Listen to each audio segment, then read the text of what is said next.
না মেনে নিস তাহলে মানে মানে এই ধরনের একটা বলছে যে এটা আজকের রাতের কোনো চিল্লাচিল্লি করা যাবে না। তো আমিও চুপ করে, আমার কাছে মনে হচ্ছিল কেউ আমাকে ছুরি দিয়ে আঘাত করে। আমার খালাতো ভাই উনি আসছে, তো অনেকদিন পর আর কি আসছে। ও আমি তখন 9-এ পড়ি, পহেলা বৈশাখ ছিল, আমি 8 থেকে 9-এ উঠে গেছি পহেলা বৈশাখ। তো ওই সময়টাতে দুষ্টামি করতেছে এরকম ভাবছিলাম যে মনে হয় ফান করছে।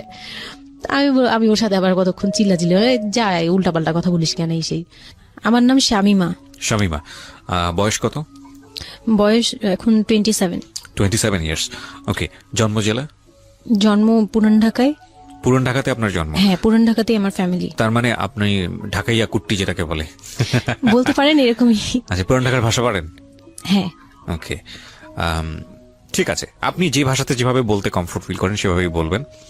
তো আমাদের এই যে অনুষ্ঠানটি জীবন গল্প, এটা নিশ্চয়ই আপনি শুনেছেন এর আগে? হ্যাঁ, শুনেছি। ওকে, ঠিক আছে, তাহলে আপনার আইডিয়া আছে। জি বলুন, আপনি কি গল্প আজকে আমাদেরকে শোনাতে এসেছেন? আমি আমার ছোটবেলা থেকে মানে জন্ম থেকেই শুরু করতে চাচ্ছি। জি শিওর। আমি হচ্ছে আমার বাবা যিনি ছিলেন উনিও পুরান ঢাকার, আমার মাও পুরান ঢাকার। তো আমি যদি আমার গল্পটা বলতে চাই তাহলে আমার একদম জন্মের আগে, মানে আমার বাবা আমার বিয়ে থেকে শুরু করতে চাচ্ছি। নিশ্চয়ই নিশ্চয়ই, নো প্রবলেম। তো আমার বাবা ছিলেন একজন ব্যবসায়ী পুরান ঢাকার। আচ্ছা। আর আমার মানে পাশাপাশি উনি হোমিওপ্যাথিক ডাক্তারও ছিলেন। ওকে। তো খুব ভালো একজন মানুষ ছিলেন। আর আমার আম্মু ছিলেন জমিদার, মানে জমিদার টাইপের, পুরান ঢাকায় লাইক জমিদার যেরকম থাকে আর কি, জমিদার বাড়ির মেয়ে ছিলেন। মানে পুরান এমন কি ছিল যে আগের পিতামহ বা প্রপিতামহ যেটাকে বলি জমিদার ছিল, এরকম এরকম মানে আমার নানাই ছিলেন জমিদার। ওই এলাকার সব বিচারশালী উনি করতেন, প্রভাবশালী খুব। তো ওই দিক থেকে আমার বাবা তো বিয়ের প্রস্তাব দেয়নি, মানে ফ্যামিলি থেকেই। আমার বাবার আবার একটা বিয়ে করেছিলেন আরো 8 বছর আগে আমার আম্মুকে বিয়ে করার, ওটা ছিল লাভ ম্যারেজ। তো আব্বু আর ওই বড় আম্মু একসাথে পড়াশোনা করতেন, ওই দিক থেকে দুইজন পরিচয় হয়ে বিয়ে হয়েছিল। কিন্তু 1.5 বছর পরে আমার ওই বড় আম্মু মারা যায়, অসুস্থ হয়ে মারা যান। তারপরে আমার আব্বু আর বিয়ে করবেন না এরকম বলেছিলেন যে আর বিয়ে করব না। তারপর প্রায় 8 বছর পরে আমার দাদু আর ফুপ্পিরা মিলে মানে আমার আম্মুকে চুজ করে তারপর বউ করে নিয়ে আসেন। তো আমার আম্মু খুব অসুস্থ থাকতেন প্রায়, আমার আম্মু একটু ফিজিক্যালি একটু দুর্বল। তো ওইখান থেকে আমার আম্মুর বিয়ের প্রায় 2-3 বছর পরে আমার একটা বোন হয়। সেই বোনটা মারা যায় 6 মাসের মাথায়, আমার বোনটা মারা যায়। বোনটা মারা যাওয়ার পরে আমার আরেকটা কথা আমি এখানে ভুলে গেছি, যে আমার যে ফার্স্ট মা ছিলেন মানে বড় মা, আমার আব্বুর যে রিলেশন ছিল, ওইখানে একটা মেয়ে হয়েছিল। ওই মেয়েটার প্রায় 6 মাসের মাথায় মানে পেট খারাপ করে অসুস্থ হয়ে মারা যায়। তো তার পরপরই আমার বড় মাও মারা যায়। তো ওইখানে হচ্ছে আমার ওই বাচ্চাটা ছিল মেয়ে বাচ্চা। হ্যাঁ, তো ওর পরে আমার আব্বু 8 বছর পর বিয়ে করে। তারপর আমার মার একটা মেয়ে হয়, ওই মেয়েটাও মানে ওই মেয়েটা হচ্ছে জন্মের সময় মারা যায়, আর ওই ফার্স্টেরটা হচ্ছে 6 মাস পর মারা যায়। তো এই মেয়েটা হচ্ছে জন্মের সময় মারা যায়। তারপর তার 5 বছর পর আমার ভাইয়া হয়, আমার ভাইয়া আসে। তারপর আমার আম্মুকে বলা হয়েছিল যে আপনার হয়তো অপারেশন করতে হবে, কারণ আপনি আর কনসেপ্ট করতে পারবেন না, খুব অসুস্থ ছিল আম্মু। 2টাই সিজার ছিল, তো ওই সময়টাতে আর কি সিজার বেশি করা যেত না, তাহলে রিস্ক মানে লাইফে একটা রিস্ক থাকে। তো ওই দিক থেকে আমার আম্মুকে বলা হয়েছিল যে আপনার হয়তো বা ইউটেরাসের অপারেশন করতে হবে। তো আমার আম্মু তখন বলেছিল যে না, আমার একটা মেয়ে দরকার, খুব অসুস্থ অবস্থায় বলেছিল আমার একটা মেয়ে দরকার, মানে আমার যদি একটা মেয়ে থাকতো খুব ভালো। হয়তোবা সৃষ্টিকর্তাই চাচ্ছিলেন যে একটা মেয়ে, মানে আমি যে আসবো এটা তো আর উনি জানতেন না, কিন্তু থাকে না যে অনেক সময় কিন্তু মিলে যায় এরকম। তো আমার আব্বু বলছিল যে মেয়ে হোক ছেলে হোক, আরেকটা হলে ভালো হয়। তো ওইভাবে ট্রিটমেন্ট নিয়ে আমার প্রায় 2 বছর পরে আমি আমার আম্মুর মানে পেটে আসি। তারপর আমার জন্ম হওয়ার পরে আমরা ভালোই ছিলাম, আব্বুর বিজনেস ভালো ছিল। কিসের বিজনেস ছিল? ওনার হচ্ছে ইলেকট্রিক পার্টসের বিজনেস ছিল। তো ওখান থেকে আব্বুর মানে ভালো বিজনেস করতেন। পুরান ঢাকায় ছিলাম আমরা 4 জন, একটা ফ্ল্যাট নিয়েছিলাম। আব্বু বিজনেস করতো, আমি স্কুলে ভর্তি হলাম, ভাইয়া স্কুলে ভর্তি হলো। তো খুব ভালোভাবেই কাটছিল দিনকাল। তো একটা পর্যায়ে যে আমার যখন 10-11 বছর, তখন হচ্ছে আমার আব্বুর বিজনেস একটু প্রবলেম হয়, একটু না ভালোই প্রবলেম হয়, মানে একজন খুব বড় ধরনের একটা লস সে ফেলে দেন। তো আমি এটা বলতে চাচ্ছি না। তো যাই হোক, খুব বড় একটা ট্র্যাজেডি, মানে আমার লাইফের সবচেয়ে বড় ধাক্কাটা আমি ওখানেই পাই। যে আমার আব্বু এরকম একটা পার্সন ছিল। আব্বু সবসময় বলতো যেটা, যে আমার এই মেয়েটা হচ্ছে, আমি দেখতে নাকি সেই প্রথম যে আব্বুর বেবিটা ছিল না, মেয়েটা যেটা 6 মাসের মাথায় মারা গেল, আব্বু তাকে খুব ভালোবাসতো। আমি নাকি দেখতে সেম ওরকম হয়েছি, শুধু আমি কালো, ওই মেয়েটা ফর্সা ছিল। তো আমি যখন জন্ম হই তখন আব্বু নাকি আমার ফেস দেখেই কান্না করে দেয় যে এটা আমার বড় মেয়েটা যে ছিল তার মতো হয়েছে। তার মানে ও সেই, মানে আব্বুর ধারণা ছিল যে সেই আসছে, এরকম কিছু। তা আব্বু আমাকে অনেক আদর করতো, মানে অন্য বাবারাও আদর করে সব মেয়েদেরই, কিন্তু আব্বুর ভালোবাসাটা কেন জানি একদম ডিফারেন্ট ছিল, অনেক বেশি ভালোবাসতেন, অনেক বলার মতো না। সারাক্ষণ টেক কেয়ার, সারাক্ষণ, রাত নাই দিন নাই, সব সময়। আমার রাতে খুব বদভ্যাস ছিল, আমি রাত জাগতাম প্রচুর। প্রতি রাতেই আব্বু আমাকে হেঁটে হেঁটে ঘুম পাড়াতো কোলে নিয়ে। প্রায় 10 বছর 11 বছর পর্যন্ত আব্বু আমাকে কোলে নিয়ে ঘুম পাড়াতো, অনেক আদর করতো। আর যখন যেটা, তখন তো ছোট ছিলাম, যখন যেটা বলতাম আব্বু এখন এটা লাগবে, রাত দিন তো বুঝতাম না, আব্বু ওই সময় বের হয়ে যেত, মানে খুঁজতে বের হয়ে যেত কোথায় পাই এটা। আমার মেয়ে বলছে। তো ভাইয়ার সাথে খুব একটা এরকম হয় নাই, আমার সাথে বেশি হতো। তো ভাইয়া এটা নিয়ে একটু জেলাসও করতো, কারণ সাধারণতই কিন্তু মানে ভাই বোনের মধ্যে এই এটা থাকে, তো আমাদের মধ্যেও এরকম ছিল। তো আব্বু যখন বিজনেস লস হলো তখন খুব বেশি, মানে আব্বু ভেঙে পড়লো। আমরাও মোটামুটি, আমি তো আর বুঝি না, কিন্তু আমি তখন বুঝতাম যে আমার কিছু একটা কমতে যাচ্ছে, মানে কমতি হচ্ছে আমার, কারণ সবকিছু চাওয়ার পরপরই পাওয়া আর একটু লেট করে পাওয়া, এগুলো নিয়ে একটু মেন্টালি এতে পড়ে গেলাম। তো আব্বু বুঝতে দিত না, শুধু আম্মুকে বলতো যে ওদের বুঝতে দিবে না। আম্মু আমাদের বুঝতে দেয়নি, কখনো এরকম ভাবে ইয়ে করেনি। কিন্তু একটা সময় দেখলাম কি আব্বু বাসা চেঞ্জ করছে, ছোট বাসা নিচ্ছে, মানে এগুলো খুব ব্রেনে গিয়ে লাগলো যে ছোট বাসা কেন, আর এরকম কেন হচ্ছে। আব্বু আস্তে আস্তে ব্যবসা গোটাচ্ছে, নতুন কিছু করার চিন্তা করছে, মানে এগুলো নিয়ে আমিও খুব ডিপ্রেসড হয়ে গেলাম। তখন আমি ক্লাস 6-7 পড়ি, এরকম হবে 7 থেকে 8 উঠবো এরকম। তো আব্বু সবকিছু গুটিয়ে চলে যাচ্ছিল ওনার এলাকায়, মানে দয়াগঞ্জের ওই সাইডে, মানে আমার দাদির এলাকা যে সাইডটা, ওই সাইডটাতে চলে যাচ্ছে। ওখানে চলে যাচ্ছে, বলছে আমি ওখানেই বিজনেস করবো, ওখানে একটু মানে রুম রেন্টও কম, আমি ওখানেই চলে যাব। আর আব্বুর যে ফ্ল্যাট একটা কিনেছিল, আব্বু এর মাঝখানে একটা ফ্ল্যাট কিনেছিল কিস্তিতে, তো ওইটাও সেল করে দেয়, সেল করে বিজনেসে ওইটাও ইনভেস্ট করে। এটা একটা বোকামি করে আমার আব্বু। যাই হোক, উনিও বুঝতে পারেনি। তো ওখানে যাওয়ার পরে সেখান থেকে আব্বু আর কিছু করতেই পারলো না। আর আমাকে করলো কি, ওই সাইডটা একটু মানে রাফ এলাকা, তো যে এলাকায় আব্বুরা মানে ওখানে গেল একটু অন্য ধরনের, মানে একটু ইফটিজিং বেশি হয়, এইসব প্রবলেম ফেস করতে। আর আব্বু তো আমাকে বাসা থেকে বের হতে দিত না, আর ওই সময় আমাকে বোরকা পরাতো। তখন 10-11 বছর বয়স, কিন্তু ওই সময় আমাকে বোরকা পরাতো। তো ওই দিক থেকে চিন্তা করেছে যে এখান থেকে স্কুল চেঞ্জ করতে হবে, এইটি উঠে যাচ্ছে মেয়েটা, তো এখান থেকে স্কুল না চেঞ্জ করে ওর মামার বাসায় থাকুক, আমার ছোট মামার বাসায় আর কি। আমরা তো নানু বাড়ি তো আমার ওইখানেই, বংশাল সাইডে আর কি। তো ওইখানে আমার মামা বাসায় নানু বাড়িতে রেখে আমার আব্বু যায়, কিন্তু রাখতে চায় না প্রথমে। আমার আম্মু খুব রিকোয়েস্ট করে যে এখানে ভালো থাকবে। আর আমার মামা ওইখানকার, আবার নানার পরে আমার মামাই ওখানে মোটামুটি প্রভাবশালী, মানে নানার যে প্রভাবটা ওটা আমার মামা পেয়েছে, মানে ওখানে বিচার টিচার যা হয় সব মামা করে, এখনো করে। তো ছোট মামার বাসায় গেলাম, মামি আমাকে খুব আদর করতেন, মামি আমাকে অনেক স্নেহ করেন, সত্যি কথা এখনো অনেক স্নেহ করেন, কিন্তু আমার যাওয়া হয় না, ওটা আমি পরে বলছি। তো ওখানে ছিলাম, মামার বাসায় গেলাম, খালার ছেলে, বড় ছেলে, হ্যাঁ, উনি হচ্ছে আমার মানে মামার বাসায় আসছে হঠাৎ করে। আমি জানতাম না যে কেন আসছে, মাঝে মাঝে দেখা হলে সালাম দিতাম। কি নাম ওনার? ওনার নাম রিপন। ওকে। তো উনি হচ্ছে আমার মামার বাসায় আসছে। আপনার খালাতো ভাই? খালাতো ভাই, উনি আমার খালাতো ভাই, উনি আসছে। তো অনেকদিন পর আর কি আসছে। আমি তখন 9-এ পড়ি, পহেলা বৈশাখ ছিল, আমি 8 থেকে 9-এ উঠে গেছি, পহেলা বৈশাখ। তো ওই সময়টাতে তাকে দেখলাম যে সে আমাদের বাসায়। রিপন? হ্যাঁ। তো আমি সালাম দিলাম, ভাইয়া কেমন আছেন, কারণ উনি আমাদের অনেক সিনিয়র। আপনি তখন ক্লাস 9-এ পড়েন? হ্যাঁ, 8 থেকে 9 আর কি। 8 থেকে 9, ওকে। হ্যাঁ। তো ওই সময় আমি দেখে বললাম, ভাইয়া কেমন আছেন, চা খাবেন? তো আমার মামা বললো, হ্যাঁ চা বানিয়ে নিয়ে আসো।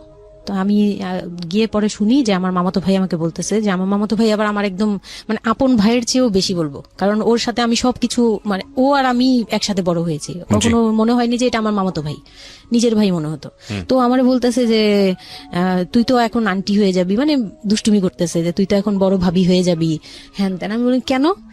বলে রিপন ভাই না তোরে বিয়ে করতে চায়। তো আমি খুব হেসে দিলাম, হেসে দিলাম, মানে আমি বলতেছি যে দুষ্টামি করতেছে, এরকম ভাবছিলাম যে মনে হয় ফান করছে। আমি ওর সাথে আবার কতক্ষণ চিল্লাচিল্লি, যাই উল্টাপাল্টা কথা বলিস কেন এই সেই। তো এগুলা নিয়ে ওরা সবাই মিলে আমার সাথে বলতেছে, বলে কি কেমন কথা বলো। উনি বয়সে কত বড় ছিল আপনার থেকে? আমার তখন 13 আর উনার তখন ধরেন 37। 24 বছরের বড়, মানে আপনার না 24 বলতে এখানে, হ্যাঁ 24 বছরই তো বড়, তাই তো? ও মাই গড, ওকে। তো উনি তখন, আমি ভাবতেই পারিনি যে এই লোকটার সাথে আমার বিয়ে দিবে সবাই। মানে ও বললে তো এটা পাগলামি মনে করার কথা, যে এটা একটা পাগলামি, এটা কেমন কথা ক্লাস 9 এ পড়া যে উনি যদি মানে লিগ্যাল বয়সে বিয়ে করতে হয় তো আমার সমান একটা বাচ্চাই থাকতো। হ্যাঁ, তা আমি না ভাবতেই পারিনি তখন। তারপরেও না আমি চুপ হয়ে গেছি, আমি এই ব্যাপারে ডিসিশন দেওয়ার মতো বয়স আমার ছিল না, জ্ঞানও ছিল না। তো হুট করে আমার মামা মামি আমাকে জিজ্ঞেস করারও প্রয়োজন বোধ করেনি বা জানানোরও প্রয়োজন, কি কারণে জানি না, তবে ওনারাই ডিসিশন নিয়ে বললো যে আমার আব্বু আম্মুকে জানালো, আমার মেজু খালা যে মানে আমার আম্মুর ইমিডিয়েট বড় যে, উনাকে আমার আব্বু আম্মুর কাছে পাঠায়। আর আমার আব্বু আম্মু তখন থাকে হচ্ছে তারই আমার এক ফুপির বাসায়, বাসা ভাড়া নিয়ে থাকে আর কি। তো ফুপির বাসায় থাকে, ফুপির নিজের বাসা, তো ওখানে থাকে। তো আব্বুর কাছে পাঠায়, তখন আমিও যাই ওই বাসায়। তো আমি তো আর জানি না এই কথা বলতে আসবে। আমি আবার ভাইয়ার সাথে বসে বসে গল্প করতে থাকি, ভাইয়া ছিল, ফুফাতো বোন ছিল, আমরা একসাথে গল্প করতে থাকি। তো হঠাৎ করে শুনি যে একটু মানে আমার খালা খুব জোরে সোরে বলতেছে, মানে চিল্লাচিল্লি করে বলতেছে যে যদি এই বিয়ে না হয় তাহলে আমাদের সাথে তোদের কোনো কন্টাক্ট নেই, আজকে থেকেই বন্ধ। আচ্ছা, হ্যাঁ, এই বিয়ে হতেই হবে। কেন হতে হবে? আমার আব্বু বলছে কেন হতে হবে, আমার মেয়ে তো অনেক ছোট, ও তো এই সংসারের ভার নিতে পারবে না, বলো ওগুলো আমরা দেখবো, ওরে আমরা বাচ্চার মতো পালবো। মানে উনি বলতেছে আমি দায়ভার নিলাম, আমি সবকিছু নিলাম, এইভাবে বলতেছে আমি সবকিছু দেখবো, এগুলা নিয়ে কোনো টেনশনের কিছু নাই, নিজেদের মানুষ, এর চেয়ে ভালো কোনো অফার কোনোদিন পাবা না, মানে এর চেয়ে ভালো কোনো প্রস্তাব আসবে না, এই না সেই না, সেই অনেক কিছু বলতেছে। বৌমুকে কনভিন্স করতেছে যে এইটা যদি তোমরা হাতছাড়া করো তাহলে আর কখনো মেয়ের জন্য ভালো কিছু পাবা না, আর আমাদের সাপোর্ট তো জীবনেও পাবা না, তোমাদের একটা সাইড পুরো বন্ধ হয়ে যাবে, মানে আমাদের সাথে তোমাদের একদম রিলেশন শেষ, তোমাদের মেয়ে এখনই রেখে যাব, তোমরা কি করবা করো। তো আমার আব্বু ওই দিক থেকে একটু দুর্বল ছিল। পরে আমি এটা শুনে কান্না করে দিছি, মানে সাথে সাথে কান্না করে দিছি। তো আমার ভাইয়াও বুঝছে, আমাকে নিয়ে ছাদে চলে গেছে। আমার ফুফাতো বোন, ভাইয়ার এক খুব ক্লোজ ফ্রেন্ড ছিল, ছোটবেলার বন্ধু, সেও আমাকে খুব আদর করতো বোনের মতো, সেও গেল উপরে, বলতেছে আপু তুই কান্না করিস না, আমরা দেখতেছি কি করা যায়। তো আমার ভাইয়া বলতেছে, বলে কি আমি ওরে নিয়ে কোথাও পালিয়ে যাই, আমার মনে হচ্ছে যে আমি ওকে নিয়ে এখন কোথাও পালিয়ে যাই, যে রিপন ভাই এটা কিভাবে এটা বলতে পারে যে বিয়ে করবে ওকে। তো আমি খুব কান্নাকাটি করছিলাম। আমার খালা চলে গেল, খালা চলে যাওয়ার পরে আমার ভাইয়া আব্বুকে যে কি বলছে জানি না, আব্বু আবার ছাদে আসছে, আমি কান্না করতেই আসি, মানে তখন কন্টিনিউ কান্না করতেছি। তো আমার আব্বু ছাদে এসে যেটা বললো যে, আমার আব্বু তখন বললো যে, বলে আমি তোমাকে নিয়ে মানে বনে চলে যাব দরকার পড়লে, কিন্তু আমি ওর কাছে তোমাকে দিব না। তো আমি দেখলাম যে আব্বু ফিজিক্যালি, মেন্টালি, আর্থিকভাবে সব দিক থেকে দুর্বল, এখন আমাকে নিয়ে যদি বের হয় সে পারবে না, এটুকু বুঝলাম, তার দ্বারা সম্ভব না এটা। পরে আমাকে বললো যে তুমি যদি রাজি থাকো তাহলে আমার কোনো আপত্তি না, যদি তুমি বলো যে না আব্বু আমি রাজি না, তুমি শুধু একবার বলো, তাহলে আমি তোমাকে নিয়ে বের হয়ে যাবো, আমরা বাবা মেয়ে কই থাকবো কেউ জানার দরকার নেই। আপনার মার কি ভূমিকা ছিল এই সময়? আমার মা তখন বলতেছে যে দিবে, আমার মা ইচ্ছা ছিল যে দিবে, কারণ আমার মা তখন এই জিনিসটা বুঝে না, মানে আমার মা এমনিতেও অনেক সৎ সরল, সত্যি কথা বলতে ওনার দোষ না এটা, সেইটা বুঝতো না যে এই যে ডিস্টেন্সে বিয়ে দিলে এই বিয়েগুলো টিকে না, বা 24 বছর বয়সের ডিফারেন্স, এগুলো নোট করবেন এবং খুব ইম্পর্টেন্ট, আসলে খুবই ইম্পর্টেন্ট, কারণ বয়সের গ্যাপটা না ঠিক আছে, কিছু কিছু মানুষের জীবনে যে ব্যতিক্রম ঘটে না তা কিন্তু না, কিন্তু এই ব্যতিক্রমটা যদি আমরা উদাহরণ হিসেবে নিয়ে সবার উপর চাপিয়ে দেওয়ার চেষ্টা করি তাহলে কিন্তু সেটা সম্ভব নয়। ঠিক আছে, একটু খেয়াল করবেন, 24 বছরের ডিফারেন্স হচ্ছে ও এবং ওর খালাতো ভাই রিপনের মধ্যে। ও যখন 13 বছর তখন ওর খালাতো ভাই হচ্ছে 37। So it's a huge gap. সাধারণত বলা হয়ে থাকে 4-5 বছরের গ্যাপ ইজ ওকে, কিন্তু এর থেকে বেশি না হওয়াটাই বেটার। সেক্ষেত্রে 24 বছর, কোথায় 4-5 বছর আর কোথায় 24 বছর। হ্যাঁ, দেন হচ্ছে ওই বিয়েটা, মানে আপনি কি বললেন? এখন তো সিদ্ধান্ত আসলে আপনার জায়গায় ছিল। সিদ্ধান্ত আমার জায়গায় বলতে, আমি তখন 13 বছর বয়স, তো মানে আমি তখন প্রেমও করিনি একটাও। মানে একটা এজ থাকে কিন্তু সবকিছুরই, মানে তখন দেখতাম যে আশপাশে মানে যারা কলেজে পড়ে, আমার একটা টার্গেট ছিল যে আমিও একদিন কলেজে পড়বো, যাব। আমার ভাইয়াও বলতেছে, বলে আমিও আপনার সাথে যাব। তো আমি দেখতেছি আব্বু এমনিতেই 1 থেকে 1.5 বছর বা 2 বছর ধরে এরকম সার্ভাইভ করতেছে, মানে নিজে যুদ্ধ করে পারতেছে না, কাজকর্ম সবকিছু বন্ধ হয়ে গেছে, মানে বিজনেস টিজনেস সব গুটিয়ে ফেলছে। তারপর উনি যে এখন নিজে চলবে ওইটাই চলতে পারতেছে না, মানে খুব কষ্ট হচ্ছে আমাকে। আমার মতো মানে আমাকে যেখানে উনি একটা রাত 24 ঘন্টা একবার হলো আমাকে দেখতে হতো, ওই জায়গায় আমার মামার বাসায় ফেলে রাখছে। প্রতিদিন হেঁটে যেত, দেখে আসতো, একবার হলেও দেখে আসতো, মানে এরকম কষ্টগুলো করছে। ওই দিক থেকে চিন্তা করে দেখলাম যে না, আমার আসলে উনাকে প্রেশার দেওয়া উচিত না, উনার উপর ছেড়ে দিই। তখন আর কি এটাই মাথায় কাজ করছে যে আব্বু আপনি যেটা বলবেন সেটাই। পরে তার 1 সপ্তাহের মধ্যে 14 এপ্রিল পহেলা বৈশাখ আর 23 তারিখে আমার এঙ্গেজমেন্ট হয়। এঙ্গেজমেন্ট হয়ে যায়? হ্যাঁ, ওই উনি একদম খুব তাড়াহুড়া করে যে এঙ্গেজমেন্ট হতে হবে, বিয়ে হতে হবে খুব শীঘ্রই। তো ওইভাবে এঙ্গেজমেন্ট হয়। মানে এঙ্গেজমেন্টের পরেও আমি একদম স্টপ, আমার মাথায় কিছুই, তখন আমি পুরোপুরি ব্ল্যাঙ্ক। মানে আমি যে নিজের থেকে কিছু বলবো, কিছু করব, আমার ভিতরে ওইগুলো আর কাজ করছিল না। স্কুলে যাইতাম, অনেক সময় যাই না, এরকম আর কি, যে যেতে ইচ্ছে করলে যাই, না ইচ্ছে করলে যাই না, এরকম হয়ে গেলাম। এঙ্গেজমেন্টের 3 মাস পরে বিয়ে হওয়ার কথা ছিল, কিন্তু ঘুরতে ঘুরতে 4 থেকে 5 মাস ইয়ে হলো। তো 2004-এ 4 থেকে 5 মাসের মধ্যে সে আমার সাথে অনেকবার দেখা করতে চাইছে, কেউ দেখা করতে দেয়নি, কারণ আমার ফ্যামিলি খুব রেস্ট্রিক্টেড ছিল এইসব ব্যাপারে, কেউ দেখা করতে দেয়নি। আর আমিও ভয় পেতাম, তো আমি খুবই ভয় পেতাম, উনাকে অনেক ভয় পেতাম, সোজা কথা আমি উনাকে খুব ভয় পেতাম। তো এর মাঝখানে এক ভাবি, আমার নানু বাড়িতে ছিলাম, তো মানে মামার বাড়ি, আমার মামার নিজের বিল্ডিং হচ্ছে একটা, আর নানু বাড়ি পুরোনোটা, যেটা পুরোনো বাড়ি, ওখানে তো আমার সব জয়েন্ট ফ্যামিলি, মানে আমার অন্য মামারা এবং মামাতো ভাইয়ের বউরা সবাই একসাথে থাকে। তো আমার এক মামাতো ভাইয়ের বউ তাকে খুব রিকোয়েস্ট করছে যে ভাবি আপনি ওকে একটু ডেকে দেন, কথা বলবো। তো আমার মামাতো ভাইয়ের বউ মনে করছে যে সে তো তাদের তো বিয়ে হচ্ছে, তো সমস্যা কি, ডেকে দিই। তো আমাকে আর বলে নাই। প্রথমে একবার আমাকে বলছিল যে দেখা করে দিবে, তখন আমি বলছি না, আমি যাবো না, আমি দেখা করবো না, আমার খুব ভয় লাগতো। তখন আমার বিয়ের মনে হয় 1.5-2 মাস আগের কথা এটা। তো আমার মামাতো ভাইয়ের বউ আমাকে ডাকছে যে কিছু একটা বলে, মানে জামা বানানো বা সামহাও এরকম কিছু একটা, অনেক বছর আগে, তো ভুলেও গেছি যে কি একটা কারণে আমাকে ডাকছে সে। তো আমি গেলাম, একদম মনের অজান্তেই গেলাম। গিয়ে পরে রুমে গেছি, পরে দেখি হইলো মানে রিপন বসে আছে। তো বসে আছে দেখে না আমার একদম খুব একটা আঘাত লাগলো যে ভাবি আমাকে এইভাবে নিয়ে আসলো। আর ভাবি তো মজা করে, মানে ওনারও দোষ না, উনি ভাবতেছে যে নতুন বিয়ে হবে, ওদেরকে একসাথে করিয়ে এসে। তো উনি বললো কি আচ্ছা তোরা বস, আমি চা নিয়ে আসি, এরকম বলে উঠে গেল না। আমার আরো ভয় লেগে গেছে। আর তখন আমি গিয়ে দেখতে পারলাম যে ওই লোকটার আচরণ খুবই খারাপ। মানে আমার কাছে তখন মনে হয়েছে যে কেন মনে হলো এটা, কেন মনে হলো, হুট করে ভাবি যখন গেল, সে সাথে সাথে আমার পাশে এসে বসছে এবং আমাকে মানে খুব মানে নোংরা ভাবে টাচ করতেছে। তখন আমার বয়স খুব ছোট, তো স্বাভাবিক না এটা আমার কাছে ভালো না লাগার কথাই, কারণ আমি তাকে বড় ভাই জানি। এক্স্যাক্টলি, মানে কয়দিন আগেও তো সালাম কালাম দিয়ে দূরে থেকে কথাবার্তা বলতাম, বড় ভাইয়া বলতাম, সবাই মানে তাকে বড় ভাইয়া ডাকে, আমিও বড় ভাইয়া ডাকতাম ওই ইয়ে থেকে। আর সেই লোকটা এসে আমাকে মানে খুব অপ্রীতিকর ভাবে জড়িয়ে ধরতেছে, তারপর জড়াজড়ি করতেছে, মানে খুব ঘেন্না লেগে গেল।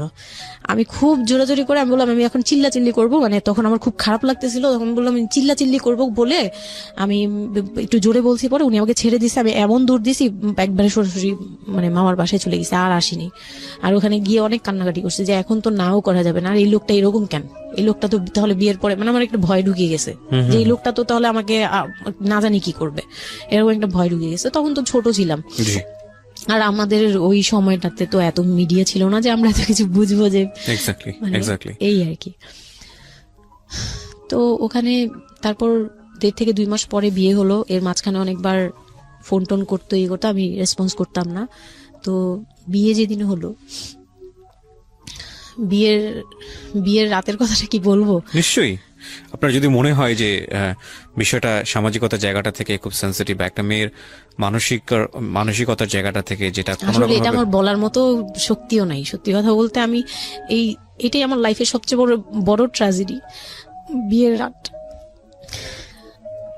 হয়তো আপনি খেয়াল করছেন কিনা জানি না, কিন্তু আপনি মাঝখানে বললেন যে আমি অ্যাফেয়ার করবো কিভাবে, আমার মন তো তখনই ভেঙে দিছে। আমার ভিতরে একটা ভয় কাজ করে। কি হয়েছিল আমি জানি, আপনি খুব সুন্দর করে বলছেন গল্প, আপনি আপনার মতো করেই বলবেন, আমরা আসলে মূল মেসেজটাই পেতে চাই। লোকটা হচ্ছে সামাজিকভাবে সবার কাছে খুব ভালো, সবার কাছে ভালো বলতে মানে গলিতে বা এলাকায় কিছু করে না, সেই এলাকায় খুব ভালো, ব্যবসা করে, খুব সহজ সরল ভাবে দোকানে যাচ্ছে, আসতেছে, খাচ্ছে, ঘুমাচ্ছে, নর্মাল। আমার সাথে যেদিন বিয়ে হলো সেদিন খুব বৃষ্টি, তো আমার তো ওই একদিনে আমার ভাবির রুমে, ওই দিনে আমি তার রূপ দেখে ফেলছি। তো তখন থেকে আমার তাকে দেখলে মানে গা শিউরে উঠতো, যে মনে হতো যে ভয়ঙ্কর একটা কিছু করবে।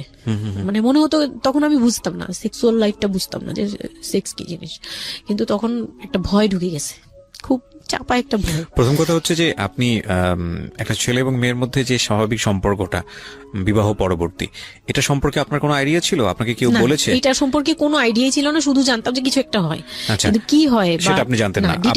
আপনাকে বিয়ের রাতে বা আগে পরেও কেউ কখনো কিছু বলে না? আমার বিয়ের আগে আমার এক ভাবি ছিল, মানে যেই ভাবির বাসায় গেছে সেই ভাবি না, আরেকটা ভাবি ছিল, উনারই বড় যা আর কি। তো ওই ভাবি আমাকে জাস্ট কানে কানে বলছে যে আজকে কিন্তু যাই হোক একদম চুপ থাকবি, আমাকে এইভাবে বলছে। শুধু এটা বলেছে? শুধু এটা বলছে, আজকে যাই হোক। আরো ভয়ানক কথা বলেছে, মানে এটা শুনলে তো আরো ভয় লাগে। যাই হোক কি হবে, বলে কিছু বুঝো না তুমি, হ্যাঁ কিছু এতই ছোট, কিছু বুঝো না, এইগুলি বলতেছে। মানে আপনার মনে আরো বেশি ভয় ঢুকে গিয়েছে? কোন ধরনের চিল্লাচিল্লি করবি না, চুপচাপ থাকবি, মানে জাস্ট হাসি মুখে এরকম করে বলছে। কিন্তু আমার কাছে একটু ভয় লাগছে তখনই, যে এই লোকটা তো ওই সময় যদি এরকম মানে খপ করে জড়া ধরতে পারে, এই লোক কি করতে পারে, কি হতে পারে, মানে এই টাইপের একটা ভয় কাজ করছে তখন এই জিনিসগুলো বুঝতাম না, মানে ফিজিক্যাল রিলেশন বা এগুলি এই সম্পর্কে কিছুই জানতাম না। জানতাম যে কিছু একটা হয়, হাজবেন্ড ওয়াইফে কিছু হয়, কিন্তু কি হয় এটা জানতাম না, এরকম ছিলাম। তো নর্মালি যখন বিয়েটা হলো, কমপ্লিট হলো, সে তো মানে কতক্ষণে রুমে যাবে এরকম। একটু পজ দিচ্ছি আমি এখানে, কারণ আমি জানি যে ম্যাক্সিমাম আমি গেস করছি এখানে, কারণ এদিকে এখানে যারা শুনবে বা এই মুহূর্তে যারা শুনছে তাদের ইন্টেনশনটাকে আমি একটু ক্লিয়ার করতে চাই। সেটা হচ্ছে আমরা এটা বলি যে this is an entertaining show, but এই জীবন গল্প বলেন বা আমার লাস্ট 7-8 ইয়ার্স এর ক্যারিয়ারে আমি রেডিওতে যে ধরনের প্রোগ্রাম করেছি, সোশ্যাল অ্যাওয়ারনেসের জায়গাটা থেকে এটা কি ধরনের ভূমিকা রেখেছি সেটা আপনারা আপনাদের জায়গা থেকেই ভালো মূল্যায়ন করতে পারবেন। বাট আমি একটু করজোরে আপনাদের কাছে একটা মিনতি করতে চাই, এই ঘটনাটাকে সিনেমা হিসেবে না দেখে, সিনেমার পর্দায় কিছু একটা ঘটতে যাচ্ছে এরকম একটা কিছু হিসেবে না দেখে, রেডিও হিসেবে না দেখে, একটু নিজের জায়গা থেকে চিন্তা করে দেখবেন, বা যদি বিষয়টা এরকম হয় একটা মানবিক জায়গা থেকে একটু চিন্তা করে দেখবেন। 24 বছরের গ্যাপ হাজবেন্ড আর ওয়াইফের মধ্যে, 24 ইয়ার্স, 13 বছরের একটা মেয়ে, যে মেয়েটার জীবনে প্রেম বলতে কোনো কিছু আসেনি, শারীরিক সম্পর্ক কি সে বোঝেই না, এবং দ্বিতীয়ত যে বিষয়টা ইম্পর্টেন্ট, বয়ঃসন্ধিকালের একেবারে ইনিশিয়াল স্টেজে সে আছে, সে জানি না আসলে বিষয়গুলো কি। আর 37 বছর মানে হচ্ছে আমাদের পার্সপেক্টিভ থেকে, আমাদের সামাজিকতার জায়গা থেকে একটা ছেলে যখন একদম এই সমস্ত স্টেজ, প্রেম বলেন, শারীরিক সম্পর্ক বলেন, বা অন্যান্য যে বিষয়গুলো আছে সেগুলো বলেন, সেগুলো অতিক্রম করে মোটামুটি বৈষয়িক হয়ে গেছে। বৈষয়িক বলতে আমি যেটা বোঝাচ্ছি, এই জীবনে এসে দায়িত্ব ছাড়া অন্য কোনো কিছু থাকে না 37 কিংবা 40 বছরের পর থেকে, এরকম একটা স্টেজে আছে। তার মানে ওদের মধ্যে মেন্টাল ম্যাচিং এর কত বড় একটা গ্যাপ। সেই জায়গাটা থেকে ছেলেটা যদি মেয়েটাকে বুঝতে না চেষ্টা করে, বিশেষ করে ছেলের দায়িত্ব, কারণ যেহেতু সে সিনিয়র, যদি বুঝতে না চেষ্টা করে, তাহলে এটা কতটা অমানবিক এবং কতটা পাশবিক, কতটা ভয়ঙ্কর হতে পারে মেয়েটার জায়গাটা থেকে, এটা একটু চিন্তা করবেন। সো বিশেষ করে যারা বাসরাত বিষয়টাকে মাথায় রাখছেন, তাদেরকে আমি বলবো প্লিজ থিঙ্ক লাইক দিস। হ্যাঁ, এখানে একটু মানবিক হওয়া প্রয়োজন। এখানে যদি আমরা শুধু এন্টারটেনমেন্ট হিসেবে বিষয়টাকে নিই, তাহলে আমি আসলে যে কারণে এই বিষয়টা আনতে চাচ্ছি সেই মেসেজটা ক্লিয়ার হবে না। Okay, so please feel the story actually. তারপর বিয়ের দিন যেটা আর কি, রাতের বেলা সবাই আমাকে নিয়ে আসলো বাড়িতে, মানে ওনাদের বাসায়। তো ওই বাসায় হচ্ছে একটা রুম, মানে প্রথম হচ্ছে বাসায় ঢুকেই কোনো বারান্দা টারান্দা কিছু নেই, শুধু রুম আর সিঁড়ি, সিঁড়ি ঘর। মানে পুরান ঢাকার বাসাগুলো একটু বেশি হয়তো খুব ছোট ছোট হয়তো, টাইপের হয়। আমি একসময় জিএসআরসি তে কাজ করতাম, আমার ফার্স্ট জব ছিল ওটা, আমি সার্ভে করেছিলাম পুরান ঢাকায়, সেটাই আমার প্রথম পুরান ঢাকায় যাওয়া, এবং আমার কাছে মনে হয়েছিল যে আমি কোথায় এসেছি। অনেক হিঞ্চি ভাইয়া, না এটা কারণ হচ্ছে কি, পুরান ঢাকা নিয়ে অনেকেই অনেক কিছু বলেন, কারণ ঢাকায় যারা, তাদের কাছে পুরান ঢাকাটা একটা নস্টালজিক জায়গা। আমি তো আর ঢাকায় বড় হইনি, সো আমার কাছে ঢাকা, আমি যখন ঢাকায় প্রথম পাড়া দিয়ে যখন পাবলিক বাসে উঠেছিলাম, তখন আমার কাছে মনে হচ্ছে আল্লাহ আমি কোথায় আসলাম, এই জায়গায় আমি কেন আসলাম। তো নর্মালি হচ্ছে ঢাকা এরকম। তারপরে যখন পুরান ঢাকায় গেলাম, পুরান ঢাকার সাথে আমার ওই ধরনের অ্যাটাচমেন্ট কখনোই ছিল না, অনেক বেশি, অনেক ঘিঞ্চি। আমার মনে আছে চকবাজারের যেই চকবাজার নামে একটা যে জায়গা আছে, ওখানে চুরি পট্টি কি যেন একটা আছে না, যে মেয়েদের কসমেটিক্স বিক্রি করে, ম্যাক্সিমাম হচ্ছে নকল, আমি জানি না এখন কিরকম আছে। তো আমি জীবনে কোনোদিন দেখি নাই যে একটা মানুষ আরেকটা মানুষকে গলি দিয়ে ক্রস করতে পারে। এবং ইন্টারেস্টিং বিষয় হচ্ছে এখানে তো মেয়েরা ঢোকেই না, এবং ওর ঢোকার পরে উপরে ছাদ, মানে এমন ভাবে বিল্ডিংটা, অনেকগুলো বিল্ডিং মিলে ওই এলাকাটা, ওখানে আকাশ দেখা যায় না, মানে এরকম একটা অবস্থা যে একজন আরেকজনকে ক্রস করতে খুব ভয়ানক, মানে ভয়ানক অবস্থা। আর আমি সার্ভে করেছিলাম, যেহেতু আমি বিল্ডিং গুলো সার্ভে করতাম, মানে অনেক, আমি একদম ইউনিভার্সিটিতে অনার্স দিয়ে, না অনার্সের থার্ড ইয়ার বা সেকেন্ড ইয়ারে থাকা অবস্থার ঘটনা এটা, আমি সার্ভে করেছিলাম বিল্ডিং গুলো, তো সেই সময় ওই সময়টাতে আমার একটু জানা হয়েছে আর কি। তো আসলে ভয়ানক রকমের ঘিঞ্চি। হ্যাঁ, তো বলুন যেটা বলছিলেন। তো যেটা বলছিলাম যে ওই রাতে ওই একটা রুম, এরকম রুমের উপরে রুম, তার উপরে রুম, মানে সিঁড়ি রুম এরকম। আর প্রথম যে রুমটা, মানে নিচতলায় যে রুমটা ছিল, সেই নিচতলার রুমের সিঁড়ির নিচে ছিল চুলা আর বাথরুম, সিঁড়ি কর্নারে। ওকে, মানে এটা হচ্ছে ওদের নিজের বাড়ি। ওকে, এইটুকুই ছিল। মানে তিনটা রুম, মানে হচ্ছে হলো এক ধরনের বিল্ডিং, একটা বিল্ডিং, একতলা দুতলা তিনতলা এরকম বিল্ডিং, বা তিনটা রুম। হ্যাঁ, তিনতলা বিল্ডিং, কিন্তু সিঁড়ি আর রুম।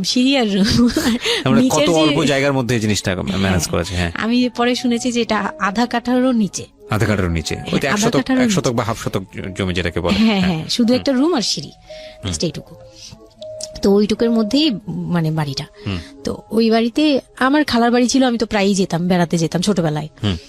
তো আমাকে নিয়ে গেল, আর তিনতলার রুমে সবচেয়ে পরের রুম যেটা, ওটাতে আবার আমার মানে মেজো দেবর সম্পর্কে ছিল। সে আমাদেরও মানে আমার বিয়ের 12 বছর আগে বিয়ে করে ফেলছে। সে লাভ ম্যারেজ করছে, মানে উপযুক্ত বয়সে বিয়ে করছে। আর আমার হাজবেন্ড আবার ছিল যে উনি আবার খুব লেটে বিয়ে করছে, মানে ফ্যামিলির দায়িত্ব পালন করে সবকিছু শেষ করে তারপর বিয়ে। 37 আসলে খুব লেট না, কিন্তু 37 এর জায়গা থেকে 13 বিয়ে করাটা খুব অবিবেচ্য। আমার জন্য তো সে অনেক বড়। যাই হোক, তারপর ওই দেবরের যখন বিয়ের 12 বছর হয়ে গেছে, তখন উনি বিয়ে করছে। আর তো ওই ভাইয়া, মেজো ভাইয়া যে ছিলেন, তো মেজো ভাইয়ার রুমটা ছিল তিনতলায়। আমি ওখানেই আমার বাসর ঘরটা করা হয়েছিল আর কি। তো ফুল টুল তেমন ভালো আনা হয়নি, সে খুব রাগারাগি করছে। ছোট ভাই যারা ছিল এলাকার, ছোট ভাইটাই ওদের সাথে খুব রাগারাগি করছে আমার হাজবেন্ড যে ছিলেন। তো এটা কোনো ঘর সাজানো হলো এই সেই বলে চলে বলতেছে, এখন তোমরা বের হও, অনেক হয়েছে, এখন তোমরা যাও, মানে খুব রাগারাগি করতেছে। তো আমি রাগ দেখে আরো ভয় পেয়ে গেছি প্রথম রাত। তারপর আবার আমি মানে এই অবস্থায় আসছি, বউ হয়ে আসছি, আমার শরীরে ভারী গহনা, শাড়ি টাড়ি, মানে আমি এগুলোর ওজন নিতে পারছি না। 4-5 ঘন্টা হয়ে গেছে আমাকে এগুলো পরায় রাখা হয়েছে, ভারী মেকআপ দেওয়া হয়েছে, আমি এগুলো কখনো ইউজ করিনি ফার্স্ট লাইফে। মানে আমি দেবীর মতো সেজে বসে আছি, এরকম একটা ইয়ে। তো খুব ভয়েও কাজ করছে, নার্ভাসনেস। তারপর এখন কি হবে, সবাই বের হয়ে গেলে কি হবে, এটা একটা টেনশন। আর শুধু মানে কেমন জানি একটা ফিল, যেটা সাধারণত নরমালি হওয়া উচিত একটা ছেলে এবং একটা মেয়ের জায়গাটা থেকে। এটা হচ্ছে জীবনের সবচেয়ে সুন্দরতম মুহূর্তের একটা, রাইট? আমরা সেটাই চিন্তা করি না। একটা মেয়ের জীবনে স্বপ্ন থাকে তার একটা বাসর রাত কিংবা ফুলসজ্জার রাত, আমরা যেটাই বলি সেটা নিয়ে। একটা ছেলের জীবনেও নিশ্চয়ই থাকে, এবং সেটা চমৎকার হয়ে সারা জীবন স্মৃতি হয়ে থাকুক, এরকম কিছু একটা থাকে। এবং সেখানে বিষয়টা যদি এরকম হয় যে একটা মেয়ের জীবনে আতঙ্কের রাত এবং ভয়ানক রকম আতঙ্কের, সবচেয়ে বড় আতঙ্কের রাত ছিল ওটা, তাহলে আপনি চিন্তা করে দেখতে পারেন। এবং সেটাকে যারা আজকে এই রেডিও যারা শুনে, যারা এটাকে এন্টারটেনমেন্ট হিসেবে নিচ্ছেন, তাদের জায়গা থেকে আমি বলতে পারি যে এখানে নিজেরও কিন্তু একটা পরিচয়ের বিষয় আছে। হ্যাঁ, মানে নিজের পরিচয়টা নিজের কাছে কি দিচ্ছেন একটু চিন্তা করে দেখেন। ঘটনার ভেতরে ঢোকার চেষ্টা করুন, এই মেয়েটার মানবিক অনুভূতিটাকে জানার চেষ্টা করুন, অন্য কিছু নয় প্লিজ। কজ আমরা আমাদের সামাজিকতার জায়গাটা থেকে মেয়েদের এই বিষয়গুলোকে উইথড্র করে বা না ভেবে তাদেরকে কখনো কখনো সারা জীবনটা ধ্বংসের দিকে ঠেলে দিই। হয়তো মেয়েটার ক্ষেত্রে এরকমই কিছু হয়েছে, আমরা একটু সামনের দিকে আগাবো। জি, তারপর উনি আমাকে, আমি তখন শাড়ি টাড়ি পরা, গহনা পরা। তো খুব নর্মালি সবাই চলে গেল পরে খুব নর্মালি আমাকে বলতেছে যে ড্রেসটা চেঞ্জ করো, শাড়িটা চেঞ্জ করো, গহনা টহনা চেঞ্জ করো। তো আমি আমার লাগেজ থেকে একটা 3 পিস নিলাম, ওই 3 পিসটা নিয়ে ওয়াশরুমে চলে গেলাম। ওয়াশরুম বলতে ওই যে উপরের রুমেই একটা ওয়াশরুম আছে, আর নিচের রুমে মানে উপরের রুমে তো আর সিঁড়ি ঘর নাই, সিঁড়ি ঘরটাতেই একটা ওয়াশরুম ছিল, ছোট্ট একটা টয়লেট ছিল। ওইটাতে গিয়ে আমি চেঞ্জ করলাম খুব কষ্টে, চেঞ্জ করে তারপর মুখের মেকআপ টেকআপ এগুলো ওয়াশ করে আসলাম। তারপর আসার পরে উনি বলতেছে উজু করে আসো। হ্যাঁ, তো আমি উজু করলাম, উনি উজু করছে করে, মানে প্রথম রাতে নাকি নামাজ পড়তে হয় সবাই বলে দিছে, তো ওই নামাজ পড়লো আমাকে নিয়ে। নামাজ পড়ার পরে বেডে গেলাম, মানে আমি বিছানায় যে বসলাম, খুব ভয়ে ভয়ে আছি যে কি বলবে কি করবে জানি না। তো উনি আমার পাশে এসে বসে আমাকে ফার্স্ট কথা যেটা বললো, মানে এইটাই ফার্স্ট কথা ছিল যে আমি তো ওই ফ্যামিলির বড় ছেলে, আর তুমি তো আমাদের ফ্যামিলির সবাইকে চিনো জানো, তোমার তো আর চেনা জানার দরকার নাই। আর আমার তখন ওনার মা মারা গেছে 3-4 বছর, মানে 3 বছর হবে এরকম, 3 থেকে 4 বছর এরকম হবে। বলে আমার মা মারা যাওয়ার পরে আমি এখন সংসার দেখি, আমার হয়ে আমার মার জায়গাতে এখন তুমি। এটা শোনার পর আমার কাছে মনে হলো আস্ত একটা বাড়ি আমার মাথার উপর পড়লো। এটা আমি যেখানে নিজের মানে এটা একটা বিষয়, ওই কথাটা কিন্তু খুব সুন্দর বলেছে, মানে ওর 37 ইয়ার্স এর জায়গাটা থেকে এটা খুব সুন্দর একটা কথা। কিন্তু কথা হচ্ছে 13 বছরের একটা মেয়ে কেন এটা বুঝতে যাবে? ও কিন্তু এটাই বুঝেছে যে এই 3 তলা একটা বাড়ি, 3 রুমের একটা বাড়ি ওর মাথার উপরে দিয়ে দেওয়া হলো। দেখুন, এই জিনিসটাই আমি আপনাদেরকে বোঝানোর চেষ্টা করছি যে আসলে সবকিছুর একটা বয়স থাকে। হ্যাঁ, এবং ছেলেটার জায়গা থেকে কিন্তু খুব সুন্দর নামাজ পড়েছে, বসছে, এখন পর্যন্ত আমাদের কাছে ভালোই লাগছে শুনতে। কিন্তু এটা আসলেই কেউ বুঝতে চাইবে? 13 বছরের মেয়েটাকে এই জিনিসটা বুঝতে চাইবে? এইটা বোঝাটা জরুরি ছিল। হ্যাঁ, তারপর উনি যেটা বলছে যে আমার ভাই বোন আছে, সবাই আমার ছোট, কিন্তু আমার তো প্রায় 10-12 বছরের বড়। ওনার যে 10-12 বছরের ছোট, সে আমার 12-13 বছরের বড়। মানে তাকে আমি ছোটবেলা থেকে এইভাবে দেখে অভ্যস্ত। তো এইগুলো চিন্তা ভাবনা, মানে ওই সময় তো আর এত কিছু কিন্তু উনার ছোট ভাই বোন এগুলা, মানে উনার কাছে তো এগুলো বাচ্চা এখনো, আর আমার কাছে তারা অনেক বড়। আমি তাদেরকে কি টেক কেয়ার করবো, তারা আমাকে করবে, মানে আমার এরকম একটা বিষয়টা তাই। হ্যাঁ, তো আমি চুপ হয়ে শুধু শুনছিলাম, ও আচ্ছা, মানে আমি কিছু বলার মতো ভাষাও পাচ্ছি না, বা আমি কি বলবো, আমার এখানে ডায়লগই কি ছিল, মানে আমি এরকম মনে হচ্ছে যে কেউ আমাকে একটা স্ক্রিপ্ট ধরাই দিত, আমি একটু দেখে আমাকে কেউ কিছু বলেও না, এই লোক কি বলতেছে। তো যাই হোক, এই কথাটার পরে মানে যখন উনি এটা বলার পরে বলতেছে যে তুমি, আমাদের একটা মানে রুলস আছে, বিয়ের পরে নাকি বাসর ঘরে নাকি কিছু দেয়, হাজবেন্ড ওয়াইফকে কিছু দেয়, তারপর নাকি টাচ করে, এরকম কিছু একটা। তো আমাকে বলতেছে যে তোমার কি আমার উপর কোনো দাবি আছে? মানে এগুলো আমি জানতাম না, এগুলো আমি অনেক পরে গিয়ে শুনছি, এগুলো অনেক পরে গিয়ে জানছি যে এই সময় নাকি কিছু চাইতে হয়, মানে এই সময় যা চাইবে তাই দিতে হবে, এরকম কিছু একটা। তো এটাও আমাকে কেউ বলে দেয়নি। আমি এই সময় একটা লসে পড়ে গেলাম না, মানে এরকম মনে হচ্ছে এখন আর কি। তখন আমাকে এটা কেউ বলে নাই। বাই দ্য ওয়ে, আমরা যার গল্প আজকে এখানে শুনছি উনি হচ্ছেন শামীমা। ওনাকে যদি আপনারা দেখতে চান, আমাদের যিনি আজকে গেস্ট, আমরা একটা ছবি দিয়ে দিয়েছি আমার ফেসবুক পেজে, আমার পার্সোনাল পেজটাতে, www.facebook.com/kibriya.rj। আমি আবারও বলছি, www.facebook.com/KEBRIA.RJ। পেজটি আছে আরজি কিবরিয়া নামে। লাইক দিতে ভুল করবেন না, অবশ্যই লাইক দেবেন। আমরা ছবিটা একটু পরে সরিয়ে নেব, সুতরাং যারা দেখতে চান ওখানে গিয়ে আপনারা নক করতে পারেন। হ্যাঁ, যেখানটা ছিলাম আমরা। তো আমি বললাম যে না, আমি জানতাম না দাবি জিনিসটা কি। তো না বলার পরেই সে তো মানে আমার কাছে খুবই, মানে এই কথাগুলো বলতে আমি বলতে পারবো না। না, ঠিক আছে, বলার দরকার নেই, আমরা সিচুয়েশনটা বুঝতে পারছি যে ওইটা আমার ফার্স্ট নাইট ছিল, আর আমি ওগুলা মানে ওই ফিজিক্যাল ব্যাপারগুলো আমি বুঝতাম না, ওই সময়টাতে বোঝার কথাও না, বুঝতামও না, একদমই বুঝতাম না যে এই হয়। তো যখন উনি শুরু করলো, শুরু থেকে শেষ পর্যন্ত মানে খুব অল্প সময়ের মধ্যে খুব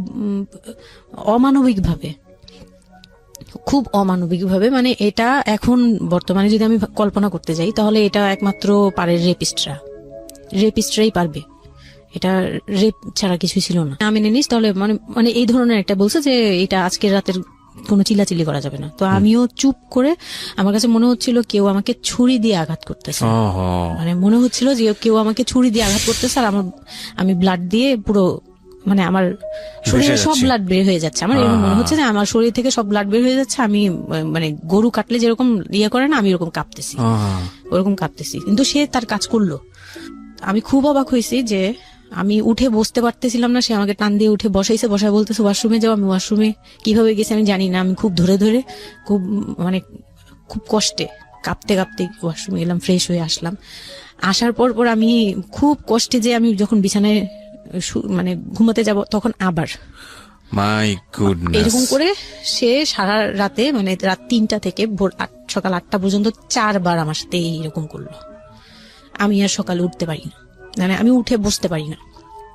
তারপর 2-3 দিন কি হয়েছে আমার মাথায় নেই, মানে আমি এখন আর এটা বলতে পারবো না, কারণ আমি পুরো সেন্সলেস ছিলাম আর ওনারে দেখলেই আমার ভয় লাগতো।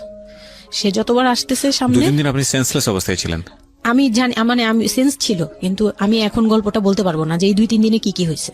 আচ্ছা আচ্ছা। এই 2-3 দিন আমার বৌভাত হয়েছে, আমাকে পার্লারে নিয়ে যাওয়া হয়েছে, কিন্তু আমি নিস্তব্ধ।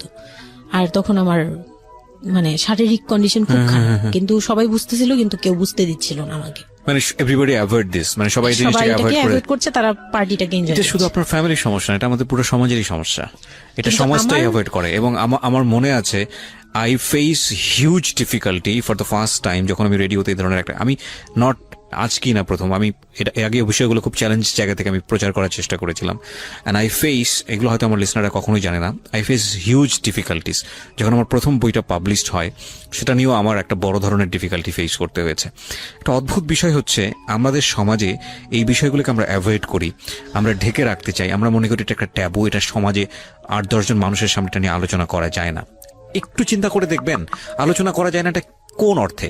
যদি বিষয়টা নিয়ে সুড়সুড়ি দেয়া হয়, যদি বিষয়টা নিয়ে এমনভাবে বলা হয় যে এটা এমনভাবে প্রেজেন্ট করা হচ্ছে যেটা একটা রগরগা বিষয়, এবং সেটা শুনে আরো কারো মধ্যে এই ধরনের পাশবিক বা সে আসলে এন্টারটেইনমেন্টের জায়গা থেকে নিয়ে এটাকে মজা হিসেবে নিল, বিষয়টা তখনই একটা প্রশ্ন আসে। কিন্তু যদি বিষয়টা লেসনের জায়গা থেকে আসে, একটা সামাজিক শিক্ষার জায়গা থেকে আসে, যে একটা পুরুষ, সে 37 বছর বয়স, সেটা আমিও হতে পারি, আপনিও হতে পারি, বা যে ছেলেটা ওনার জীবনে এসছে সে তো হয়েছেই, যে তারা যেন কখনো এরকম অমানবিক না হয়। এবং নট অনলি দিস, একটা মেয়ে যখন 13 বছরের থাকে তাকে পরিবারের এত বড় সাপোর্টের জায়গা থেকে বাবা এত ভালোবাসতো, তার জায়গাটা থেকেও কোন একটা সাময়িক সমস্যার সমাধান করবার জন্য বা যাই হোক না কেন শেষ পর্যন্ত যে রাজি হয়েছে, এরকম এক ধরনের এটা তো জবাই করা আমি বলবো, যে একটা মেয়েকে শুধু শারীরিকভাবে হয়তো সে যেই প্রবলেমটা ফেস করেছে ওই রাতে সেটা হয়তো সে ধীরে ধীরে রিকভার করবে, কিন্তু সারা জীবনের জন্য সে যে মেন্টালি ওই জিনিসটাকে ভয়ানক রকম ভাবে একটা বাজে জায়গায় বাজেভাবে চিন্তা করা শুরু করলো মানুষের জৈবিক চাহিদার জায়গাটাতে, এটা তো একটা মানুষের থিঙ্কিংটাকে জবাই করে দেয়া, তাই না? এবং এইটা কত ভয়ানক রকমের অপরাধ, কত ভয়ানক রকমের ভুল। এবং আমাদের এই জায়গাটাতে আমাদের অনেক বেশি পরিমাণে বড় যারা আছি, সিনিয়র যারা আছি, তাদের বোঝা উচিত। প্রথম কথা হচ্ছে লিগেলি যদি আমি বলি তাহলে বিয়েটা বৈধ ছিল না, কারণ সরকার কিন্তু আমরা যতদূর জানি যে 18 নিচে বিয়ে দেওয়াকে পারমিট করে না। দ্বিতীয় কথা হচ্ছে যে মানসিকভাবে সে পরিপক্ক ছিল না। তৃতীয় কথা হচ্ছে যে যদিও বা বিয়েটা হলো তাহলে তাকে যে একটি প্রপার এডুকেশন দেয়া, যে এই বিষয়টা হচ্ছে এরকম, প্রপারভাবে বড় করা, প্রপারভাবে নার্সার করা, সেটার মারাত্মক রকমের অভাব ছিল। ঘটনা এখানে শেষ হয়ে যায় নাই, ঘটনা কিন্তু এখানে শুরু হলো। কারণ বাংলাদেশের অনেক মেয়ের জীবনে এরকম দুর্ধর্ষ রাত আসে এবং এই রাতগুলো সারাটা জীবনের জন্য তাকে বেদনার স্মৃতি, তাকে সারাটা জীবনের জন্য একটা ভয়ঙ্কর রকমের মোমেন্টের মধ্য দিয়ে নিয়ে যায়। আমরা এগুলো নিয়ে কথা বলতে পছন্দ করি না, আমরা এগুলো নিয়ে কথা বলি না, আমরা এগুলোকে নিয়ে কথা বলাটা একটা সামাজিক জায়গা থেকে ট্যাবু মনে করি। এই ট্যাবুর ধাক্কায় কত কত মেয়ের জীবন, কত কত মানুষের জীবন, কত কত সংসার জীবন নরকে পরিণত হয়েছে, সে খবর অনেকেই আমরা রাখি না, রাখার প্রয়োজন মনে করি না। But this is a very important issue, that's why I am discussing on this. Okay, বলুন আপনি। তারপর যেটা হচ্ছিল যে মানে ওই রাতের পর থেকে মানে ওই লোকটাকে আমার শুধুই দায়িত্ব মনে হয়েছে। মানে আমার কাছে মনে হতো যে এটা আমার দায়িত্ব, যে উনার বাসায় আমার থাকতে হবে, আর উনার সাথে থাকলে আমার এরকম করতে হবে। You feel like this, right? আপনি এই ঘটনা ঘটার পরে কি আপনি কারোর সাথে ডিসকাস করার সুযোগ পাননি যে না, আমি এরকম ক্লোজ কেউ ছিল না যে আপনার সাথে এরকম একটা বাজে ঘটনা ঘটছে, বা আপনি এটাকে রিকভার করতে পারছেন না মেন্টালি, বা আপনার সাথে যার বিয়ে হলো তাকেও বলতে পারছেন না যে আমার এইসব জিনিসগুলো? না, আমি উনাকে ভালোভাবে নিতেই পারছিলাম না। সোজা কথা, আমি উনার সাথে কোনো কিছু ডিসকাস করতাম না, বা অনেক পরে গিয়ে যখন ডিসকাস করেছিল তখন উনি আমাকে উল্টাপাল্টা বুঝ দিয়েছে। মানে পরের সময়টাতে, হ্যাঁ, বাট ইট হ্যাপেন্স রেগুলারলি, না র্যান্ডমলি এই জিনিসগুলো হয়ে যাচ্ছিল আপনার সাথে? হ্যাঁ, প্রায় মাস থেকে 2-3 মাস এরকম হলো। তারপর মানে এটা আমি বলি যে প্রথম তো 4-5 দিন তো রেগুলার হলো। তারপর আমি আমার মানে আমার ব্লিডিং অফ হচ্ছিল না, আমার কন্টিনিউ হচ্ছিল ব্লিডিং। তো এক সময় যে ওই ব্লিডিং এর মধ্যেও তিনি অনেক বাজে ইয়ে করেছে। তো ওর পরে আমি বাসায় যেতে চাইলে বাসায় যেতে দিত না, এভাবে ইয়ে করে ফেললো। আর ফ্যামিলিগত যে ব্যাপারটা ছিল, যে আমার ফ্যামিলি তো তখন, আমার আব্বু তো তখন একদম মানে ফিনান্সিয়ালি খুব উইক ছিল। তো বিয়ের পরে কিছু ফর্মালিটি থাকে, পুরান ঢাকার কিছু রুলস আছে যে বিয়ের পরে মেয়েদের প্রতি সপ্তাহে সপ্তাহে দেখতে যাওয়া, এটা সেটা পাঠানো, প্রতি সিজনে সিজনে এটা এটা করা, এগুলো ব্যাপারে কেউ কনসার্ন ছিল না। মানে তখন মানে আমার ফ্যামিলির কেউ এরকম অ্যাক্টিভ ছিল না, মানে ছিল কিন্তু কেউ কেয়ার করেন। তারপর হচ্ছে এরকম করে আমার সময়গুলো কাটতে লাগলো। তো সবচেয়ে বড় কথা হচ্ছে আমার যে হাজবেন্ড ছিল রিপন, উনি আমার বাবার দোকানে কাজ করতো একটা সময়। ওইটা হচ্ছে প্রায় আরো মানে আমার জন্মের সময় বা আমার জন্মেরও আগে। হ্যাঁ, তখন নতুন নতুন আর কি কাজ শেখার জন্য আমার আব্বুর দোকানে ঢুকছে এরকম। তো আমার আব্বু তাকে ক্যাশ বুঝিয়ে দিয়েছিলেন নাকি, তখন নাকি ক্যাশ দিত। তো আমি একটু যখন 2-3 বছরের, তখন উনি দোকান থেকে বের হয়ে নিজে ব্যবসা দিয়েছে, ওখান দিয়ে তিনি ইমপ্রুভ করছে। তো ওখান থেকে শুরু। আর আমাকে যখন বিয়ে দিছে, মানে আমার যখন বিয়ে হয়েছে, তো ওই রিপন যিনি, ওনার উদ্দেশ্য ছিল যে আমি আমার নানু বাড়ির অংশ পাবো, মানে সম্পদ। আমার নানু বাড়ি খুব বিশাল, মানে বললামই তো যে খুব বিরাট একটা অংশ। আর ওনাদের যে অংশটা ছিল সেটা অনেক আগেই নেওয়া হয়ে গেছে। মানে ওনার দাদা বাড়ি যেটাতে ওনারা ছিল 3 রুম, ওই যে ছোট ছোট 3টা রুম উপরে, ওই বিল্ডিংটা তোলার পরে আমার মামা ওই অংশটা কেটে রাখছে, মানে আমার মামা রেখে দিয়েছে। আর আমাদের যে অংশটা ছিল তার লোভটা ছিল যে ওই বাড়িতে আমি একটা রুম হলেও পাবো। হ্যাঁ, তো আমার আম্মু তো আর ওটা নেয়নি। তো আমার হাজবেন্ডের ইয়েটা ছিল, টার্গেটটা ছিল যে ওই বাসায় একটা রুম হলেও পাবে। আর পুরান ঢাকায় একটা রুম মানে অনেক কিছু, মানে ওখানে তো প্রায় 1 কোটি টাকা দাম কাঠা। তো একটা রুম মানে 1 কাঠা না হোক, আধা কাঠা হোক, 50 লাখ টাকা হোক আমার আসবে, এরকম একটা টার্গেট ছিল তার।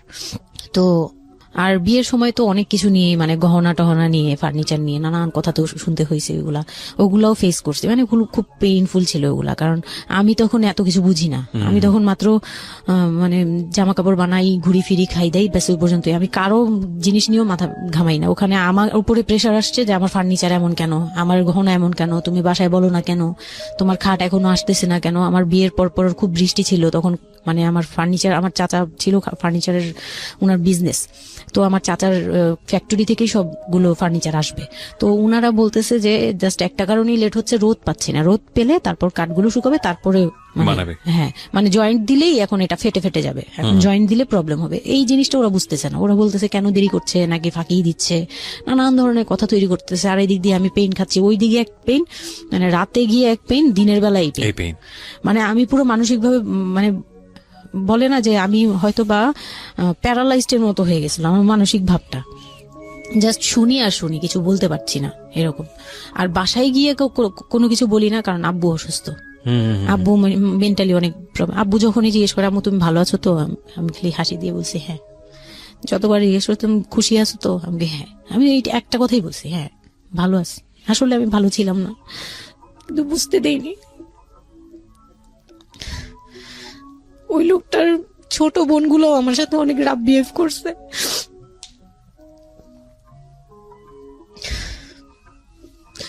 তো অনেক রুডলি আচরণ করেছে। আর উনার যে ছোট ভাইটা ছিল, মানে আমার যে মেজো ভাই যেটা আর কি, ওনার আগে যেটা বিয়ে করেছে, তো ওনার ওয়াইফ ছিল আমার অনেক বছরের বড়, কারণ তাদের বিয়ে হয়েছিল 12 বছর আগে। আমার বিয়ের 12 বছর আগে তার বিয়ে হয়েছিল। আমি যখন বাড়িতে বেড়াতে আসতাম তখন মানে ভাবি রাতে খাওয়া দাওয়া এরকম, আমি ভাবি বলেই ডাকতাম, কিন্তু সম্পর্কে আমি বড় যা। কিন্তু উনার প্রায় উনাকে আমাকে একসাথে কোথাও দেখলে কেউ বলতো যে তোমার মেয়েটা, মানে এভাবে বলতো। তো ওই দিক থেকে উনার একটু, এটা জেলাসি বলবো না, এটা হয় আসলে, এটা নর্মাল একটা ব্যাপার। কারণ একটা উনি অনেক এজ হয়ে গেছিল, উনি নিজের জায়গা থেকে নিজেকে একটু দুর্বল মনে করতো। আমাকে এমনিতে সাপোর্টও দিত, আবার অনেক সময় দেখে কিন্তু পেইনও দিত। অনেক পেইন দিত, কিন্তু আমি ওই সময়টাতেই কেন জানি আমি ছোট থেকে এই জিনিসগুলো বুঝতে চেষ্টা করি যে কেউ আমাকে কেন জেলাসি করছে, কারণ তার মধ্যে কোনো দুর্বলতা আছে, আমার ওইটার জন্য মায়া হয়। আমার কখনো এইটা মনে হয় না যে সে কেন জেলাসি করবে, আমি তার সাথে এখন কোচাকুচি করবো, মানে এই টাইপের মেন্টালিটি আসে না আমার। কেন জানি মনে হয় এই জায়গাটা যদি শুধরানো যেত, তাকে যদি একটু বোঝানো যেত আমি তাকে খুব ভালোবাসি বা আমি তাকে কিছু হেল্প করতে চাই, এরকম মনে হতো। তো ওই দিক থেকে আমি কিচ্ছু বলতাম না, কিন্তু সে আমাকে খুব পেইন দিত, কথাবার্তা এটা সেটা। উনি অনেক সিনিয়র পার্সন ছিল, তো কোনো গেস্ট আসলে আমাকে কিভাবে ছোট করবে, কিভাবে আমাকে অপমান করা যায়, কিভাবে কি দিয়ে, এগুলো নিয়ে সবসময় ইয়ে করতো। ওই দিকগুলো খুব পেইনফুল ছিল। তো ওগুলো যখন শেষ করলাম, মানে আমার যাকে বলতাম মাঝে মাঝে দুই একটা কথা, এগুলো নিয়ে সে আবার মানে মানে এখানে সেখানে বলে আরো ব্যাপারটাকে বড় বানাতো। তো আমি তখন বুঝতাম না, এখন বুঝি। তো এর মাঝখানে হলো কি, আমি প্রেগনেন্ট হলাম। না, বিয়ের 1.5 মাস পরে আমি হচ্ছে কক্সবাজার যাব। আচ্ছা। আমার হাজবেন্ড বলতেছে যে ঈদ চলে আসছে, তুমি ঈদের মধ্যে কিছু না নিয়ে আসো, ঈদের পরে আমরা কক্সবাজার যাই, এখানে কোনো খরচ টরচ যাতে আমাদের না হয়, হ্যাঁ, এই জন্য আমরা কিছু কিনবো না। আমি বলছি আচ্ছা ঠিক আছে। তো তখন হচ্ছে বসুন্ধরা সিটি মার্কেটটা হচ্ছে নতুন হয়েছে। তো উনি বলতেছে আমরা বসুন্ধরা সিটিতে যাব শপিং এ, কিন্তু উনি যেটা বলতেছে যে আমার মানে বসুন্ধরা সিটিতে যাবে, কিন্তু আমাকে যে কিছু কিনে দিবে না এটা আমি জানতাম না। তো উনার সাথে আমি গেলাম, প্রায় 20 থেকে 25 হাজার টাকা শপিং করলো। ওগুলা হচ্ছে সব উনার বোন জামাই, বোনের বাচ্চা কাচ্চা, মানে ফ্যামিলির জন্য আর কি, ভাই বোন। আমিও পছন্দ করে করে কিনলাম সবার জন্যই যা যা লাগে। কেনাকাটার পরে আমি তো তখন ছোট মানুষ, তখন তো আমার 13-14 বছর বয়স। তো আমি কখনো এমন হয়নি যে আমি ঈদে জামা কাপড় নিইনি বা জামা কাপড় নতুন জামা কিনিনি, এরকম কখনোই হয়নি। তো ওইটা আমার বিয়ের ফার্স্ট ঈদ। তো আমার একটা শখ ছিল কি যে অন্তত একটা কটন ড্রেস হলেও আমি পাবো, এরকম একটা ইয়া ছিল আমার ভিতরে, যে না আমাকে কি আর না দিবে নাকি, বলছে দিবে না, হয়তো বা ভালো কিছু দিবে না, হয়তো নর্মাল কিছু হলেও আমাকে দিবে, ঈদে তো আর পুরনো জামা পরে থাকবো না।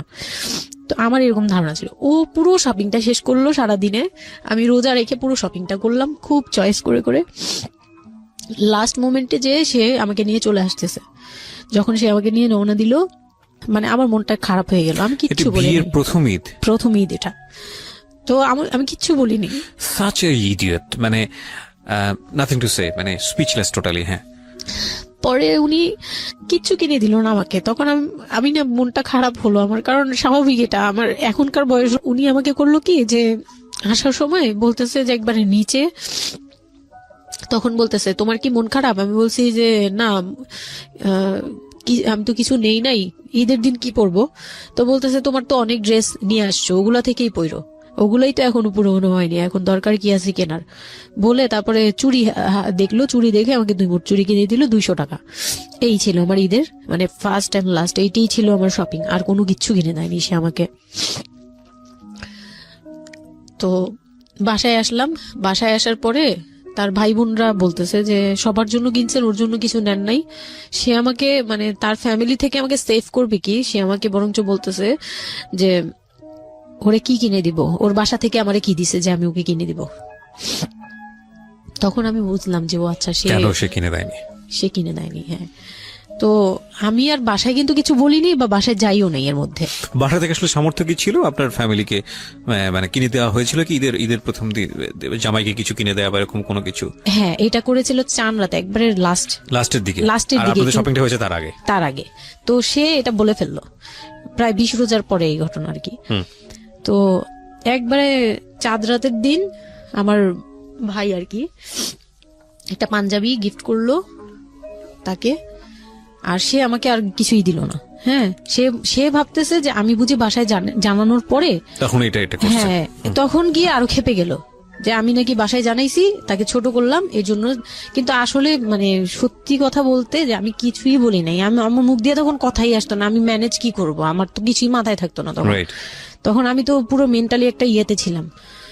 তো আমার এমনও মনে হয়েছিল তখন, মানে ওই মাসখানিক যে সে আমাকে ওই ফিজিক্যাল টর্চার গুলো করতো, তখন আমার এমনও মনে হয়েছিল যে আমি এক কাজ করি, বের হয়ে কোথাও চলে যাই, মানে অজানার উদ্দেশ্যে কোথাও চলে যাই। যদি আব্বুর এই অবস্থা না থাকতো হয়তো আমি করতাম এটা। সত্যি কথা বলতে একমাত্র আব্বুর কথাটা যখন মনে আসছে, চোখে ভাসছে যে আমার আব্বু তো মরে যাবে, তখন গিয়ে আর এটা করতে পারিনি, নয়তো ঠিকই আমি বের হয়ে যেতাম।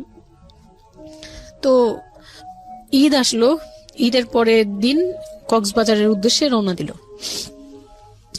আর তার একটা অভ্যাস ছিল যে মানে সে কিছু দিলে বা করলে বা আমার জন্য যদি সে 2টা টাকাও খরচ করতো, এটা খুব হাইলাইট করতো, সবার সামনে তুলে ধরার জন্য চেষ্টা করতো। ওই কক্সবাজার যাবে, সে খুব মানে ঢোল পিটাচ্ছে যে আমাকে নিয়ে কক্সবাজার যাচ্ছে, কিন্তু শপিং করে দেয়নি, এটা আবার হাইক করতেছে। আচ্ছা, যাই হোক, ওই সব বলতে গেলে শপিং এর টাকা সেভ করে আমাকে কক্সবাজার নিয়ে যাচ্ছে। তো গেলাম কক্সবাজারে, সেখানে গিয়ে আরেক ধাক্কা খেলাম যে কক্সবাজার যাওয়ার পরে প্রথম রাত মোটামুটি ভালো ছিলাম, পরের দিন সকালে সে আমার সাথে মানে এমন ভাবে মানে ফিজিক্যাল রিলেশন করতে চেয়েছে যেটা সম্পর্কে আমি অবগত ছিলাম না, মানে আমি জানতাম না যে এরকম কিছু হয়। তো এক সময় সে আমার হাত পা জোরাজোরি করে ধরে, মানে প্রায় হাত পা বাঁধার মতো জোরাজোরি করে সে আমার সাথে ওই রকম কিছু করতে চায়। তখন আমার মানে আমি খুব বাধা দেওয়ার পরে বা চিল্লাচিল্লি করার পরে সে আমার গায়েও হাত তুলে 2-3টা চড় থাপ্পড় দেয়। আপনাদের মধ্যে সম্পর্কের জায়গাটা কি আপনি তখনও কি ওনাকে আপনি করে বলতেন? হ্যাঁ, আমি এখনো স্টিল নাও। তার মানে বিষয়টা এরকম হয়ে গেছে যে ওই দূরত্বটা বিয়ের পরে ছিল, এবং সেই দূরত্ব থাকা অবস্থায় ও এই জিনিসগুলো প্র্যাকটিস করে যাচ্ছে ওর মতো করে, এবং সেখানে যখন ও সাকসেসফুল হতে না পারছে তখন সে আপনার গায়ে হাত তুলছে, তাই তো? সেটাই। হ্যাঁ, তারপর আর সবচেয়ে বড় কথা হচ্ছে সে তার জায়গাটা, সে তার চাওয়াগুলো সব পূরণ করতেছে, বাট আমার দিকটা দেখছে না। এবং সে যে শুধু আমার না, মানে সে মানুষটাই এমন, আগে বুঝি নেই, পরে অনেক ধীরে ধীরে গিয়ে পরে বুঝতে পেরেছি যে উনি সম্পূর্ণ সেলফ সেন্টার, মানে নিজে যেটা অধিকার সেটা সে আদায় করে নিবে, তার বাকিগুলো নিয়ে তার কোনো মাথা ব্যথা হচ্ছে বা কার কি হচ্ছে এটা দেখার বিষয় না, এটাই মেন্টালিটি। তো এইগুলো করার পরে আমার মানে খুব পেইন হলো, আমার খুব কষ্ট হলো যে আমি কবে আবার ঢাকায় যাব, একটা পেইন। ওটা কি জীবনে প্রথম কক্সবাজার যাওয়া? হ্যাঁ, ওটা আমার লাইফে ফার্স্ট। চিন্তা করে দেখুন, এক ধরনের হানিমুনি বলা চলে ওদের জন্য। হানিমুনি করা হয়েছিল, কিন্তু ওটা আমার জন্য হানিমুন ছিল না, অন্য কিছু ছিল। আচ্ছা, খুব পেইনফুল ছিল। ওকে, যাই হোক, আমি খুব ভয়ে ছিলাম যে এখানে আমাকে মেরে ফেললেও কেউ জানবে না, এরকম একটা ফিল ছিল আমার ভিতরে। একটা জিনিস চিন্তা করতে পারেন, প্রত্যেকটা মোমেন্ট একটা মানুষ একটা মেয়ের সাথে, একটা ছেলের সঙ্গে বসবাস করছে একটা মেয়ে, এবং তাদের স্পেশাল মোমেন্টস গুলো তার জন্য ভীতির কারণ। সে হয়তোবা তখন এরকম মানে চিন্তা করছে যে এই স্পেশাল মোমেন্টটা যেন না আসে, ওর সঙ্গে স্পেশাল টাইমটা যেন আমি না হয়, রাত যেন না হয়। বিষয়গুলো তো এরকমই ছিল, কারণ ওর জন্য কিন্তু এগুলো অনেক ভয়ানক রকমের টর্চার। হ্যাঁ, তারপর আর আমার সাথে যারা ছিল, মানে ফ্যামিলি তো 2টা গিয়েছি আমরা, মানে আমার হাজবেন্ড আমাকে নিয়ে গেছে, আর হচ্ছে আমার চাচাতো বোনের রিসেন্ট বিয়ে হয়েছিল, চাচাতো বোনের হাজবেন্ড আর চাচাতো বোন, ওরা 2জন গিয়েছে, কিন্তু ওরা ওদের মতো ছিল, আমরা আমাদের মতো ছিলাম, এরকম আর কি। তো ওইভাবে আর আমাদের সাথে ইয়ে করা হয়নি যে একদম সব বিষয়ে ডিটেলস বলা। আর আমার চাচাতো বোন আমার অনেক বড় ছিল, যার কারণে আমি আপুকে বলতাম না, লজ্জা পেতাম। তো ওই দিক থেকে 3 দিন পরে 4 দিনের দিন আমি খুব জেদাজেদি করে, মানে কান্নাকাটি করে চলে আসবো করতেছি, কিন্তু আমাকে কেউ আর জিজ্ঞেস করতেছে না যে কেন। মানে আমার বোন জামাইও বিষয়টা খেয়াল করেনি, আমার বোনও খেয়াল করেনি যে আমি কেন বারবার চলে আসতে যাচ্ছি। হ্যাঁ, এত সুন্দর একটা ওয়েদার, ওরা তো খুব এনজয় করছিল হয়তো বা, মানে আমি তাদের এনজয়মেন্টে বাধা দিলাম, এরকম আর কি। তো খুব কান্নাকাটি করে ওই রাতেই আমি চলে আসবো, আমি বলছি তোমরা সবাই থাকো, আমি চলে যাই, মানে এইভাবে কান্নাকাটি করছি, আমি থাকবোই না, আমি আর একটা রাত এখানে থাকবো না। আমার কাছে মনে হচ্ছে তাও এলাকার ভিতরে তো থাকবো, যাই হোক, কিন্তু এখন তো আমি বাইরে আছি, অনেক দূরে। আমার কাছে এরকম মনে হচ্ছিল যে আমি যদি মরে যাই, আমি যদি যে কোনো সময় মারা যাবো, এরকম মনে হচ্ছিল। তো আমি ওই সময় বলাতে ওরা সবাই মিলে চলে আসছে, সবার মন খারাপ যে আমার জন্য চলে আসতে হলো তাদের। তো ঢাকায় আসলাম, ঢাকায় আসার পরে ঈদের ছুটির শেষে সে তার মতো করে বিজনেস করতেছে, আমি আমার মতো ঘরে ছিলাম। 2-3 মাস গেল, কোরবানি ঈদ আসলো, প্রথম কোরবানি ঈদ। কোরবানি ঈদের সময় যেটা হলো সেটা হচ্ছে আমার মামা বাসা থেকে মাংস, মানে কোরবানি ঈদের যে মাংসটা পাঠায়, পুরান ঢাকার একটা ইয়ে আছে যে নতুন বিয়ে হলে বাবার বাড়ি থেকে রান পাঠানো হয়, একবারে পুরো একটা রান ধরে পাঠিয়ে দেয়, বাবার বাড়ি থেকে মেয়েদের পাঠায়, মানে কোটাকুটি নেই, রানী পাঠিয়ে দিতে হবে, একদম আস্ত পাঠায়। এটা পুরান ঢাকার রেওয়াজি, একবারে যে কয়টা মেয়ে থাকবে ওই কয়টা রান বাসায় যাবে, মানে ওই রানগুলোর কেউ কাটতে পারবে না, একদম আস্ত পা ধরে দিয়ে দিবে একবারে। আচ্ছা আচ্ছা, ইন্টারেস্টিং তো। হ্যাঁ, এটা কিন্তু পুরান ঢাকার একটা রেওয়াজ, এখনো আছে, মানে কোরবানি হলেই সঙ্গে সঙ্গে রানটা যাবে মেয়ের বাসায়। আচ্ছা, মেয়ের বাসায় যেতেই হবে এটা। তো ওইরকম আমার মানে ওরা আশা করছিল যে আমার মামা এরকম করবে, কিন্তু আমার মামা তো প্রায় অনেক বড় গরু দেয়, আর একটা দেয় না, 2টা থেকে 3টা দেয়। তো ওনার নিজেরই আছে 3টা মেয়ে, 3 মেয়ের শ্বশুর বাড়িতে পাঠাতে হয় 3 রান। মানে এখন এক মেয়ের, বড় মেয়ের যে 20 বছর 22 বছর হয়ে গেছে বিয়ের, তারপরও পাঠাচ্ছে, প্রতিনিয়ত পাঠাতে হয়। তো ওই দিক থেকে আমি যদি এখন আরেকটা নেই, তাহলে উনার কিন্তু আরো কাউকে উকিল দিয়েছে বা আরো কোনো মেয়ে আছে, মানে আমার উকিল দিয়েছে আমার খালু দিয়েছে, আরেক খালু, আমার ওই খালা হচ্ছে আমার আম্মুর খালাতো বোন, মামাতো বোন, কিন্তু আমাদের বাসায় মানে আমার নানু বাড়িতে বড় হয়েছে দেখে আমার আম্মুর খুব ক্লোজ। তো ওই খালু আমাকে উকিল দিয়েছে। তো ওই দিন করলো কি, যে এই রান পাঠায়নি বলে, সেই রান পাঠায়নি ঠিকই, কিন্তু রানের যে উপরের অংশ মানে বড় একটা পিস আমার বাসায় পাঠানো হয়েছে আমার উদ্দেশ্যে, আর নামটা আমার লিখে দিয়েছে, আমার নাম লেখা এটা পাঠিয়েছে। তো ওই মাংসটা রেখে যখন চলে গেছে না আমার ভাই, তার ছোট বোন, আমি তখন মানে দেখলাম যে মানুষ কতটা হিংস্র হলে পরে এরকম ফেস হয়। আমি তো চুপ করে বসে আছি, আমি কিছুই মাথায় নেই যে এটা নিয়ে যে কি হবে, আমি বুঝিই নেই বিষয়টা।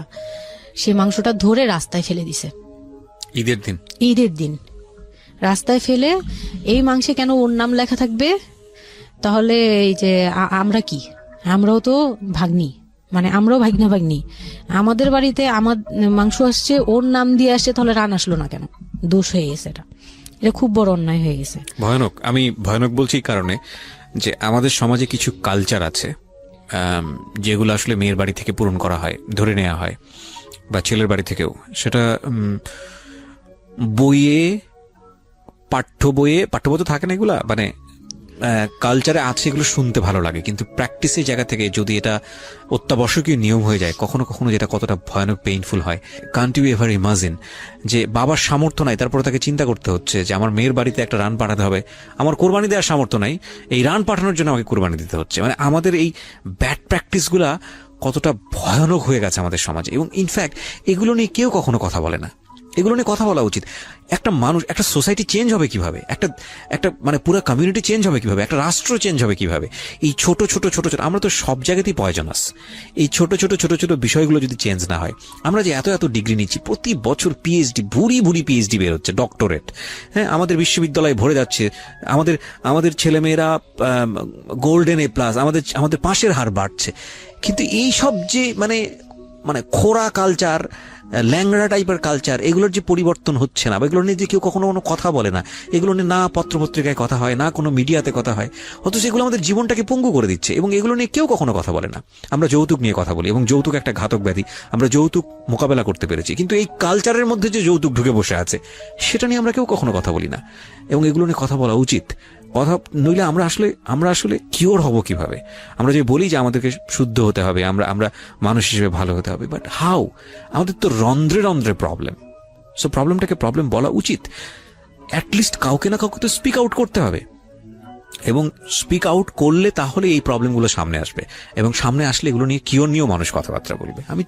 আমি তো জীবনে কোনোদিন শুনিও নাই, আমি জানি না পুরান ঢাকার এই কালচার যে মেয়ের বাড়িতে রান পাঠাতে হয়, এটা এখনো আছে, এবং এটা নিয়ে মোটামুটি মারামারি বাঁধার মতো অবস্থা। এটা নিয়ে মানে এটা কোনো ভাবেই মিস করা যাবে না, এরকম অবস্থা। তো আমার বাসায় কিন্তু রান আসছে, আমার বাসায় পরে রান আসছে। ওইটা ছিল ঈদের দিন। হ্যাঁ, ঈদের দিন তারা আমাকে খুব ব্যাডলি কথা শুনাইছে। আমাকে সামনে বসিয়ে রেখে, মানে 4-5 ভাই বোন একসাথে বসে যেরকম মিটিং, মনে হয় আমি অনেক বড় একটা পাপ করে ফেলছি তার ভাইয়ের কাছে বিয়ে হয়ে।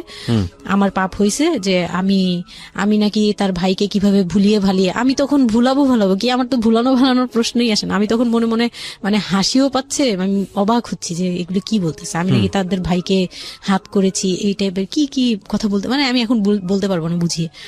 তো এগুলো বলছে, তো আমার কাছে খুব মনে হচ্ছে যে আমি কান্না করতেছি, খুব কান্না করছিলাম। তো কান্না করার পরে আমার যে হাজবেন্ড ছিল, সে কেমন একটা লোক যে সে এটাও বললো না যে মাংসটা তুলে নিয়ে আসি। এটা তো একটা মানে বলতে গেলে কোরবানি দেওয়া হয়। আপনার শ্বশুর বেঁচে ছিল না? না, আমার শ্বশুর শাশুড়ি দুজনই মারা গিয়েছে। তার মানে ওই পরিবারের মূল হর্তাকর্তা হচ্ছে আপনার হাজবেন্ডই? হ্যাঁ। আচ্ছা। তো তখন সে ওই মাংসটা নিয়ে আসলো না, ভাই বোন ফেলে দিছে, সেও তাদের সাথে তাল মিলাচ্ছে। কিন্তু আবার আমাকে সরাসরি কিছু বলছে না, কিন্তু কুকুর কামড় দেওয়ার কথা, কারণ পুরান ঢাকায় তো কুকুর টুকুরের অভাব নেই রাস্তাঘাটে, আমি যেটা দেখি। না, ওইগুলির ভিতরে নাই, ছিল না, ওইগুলিতে ছিল না, থাকলে হয়তো। আর এগুলো করলে তো আপনাদের যে কালচারটা, সেটা হচ্ছে পুরান ঢাকায় একটা জিনিস খুব ভালো লাগে, একটা ফ্যামিলির খবর আরেকটা ফ্যামিলি জানে, যে এই ফ্যামিলির পরিবারে কি হচ্ছে, এই পরিবারে কি হচ্ছে।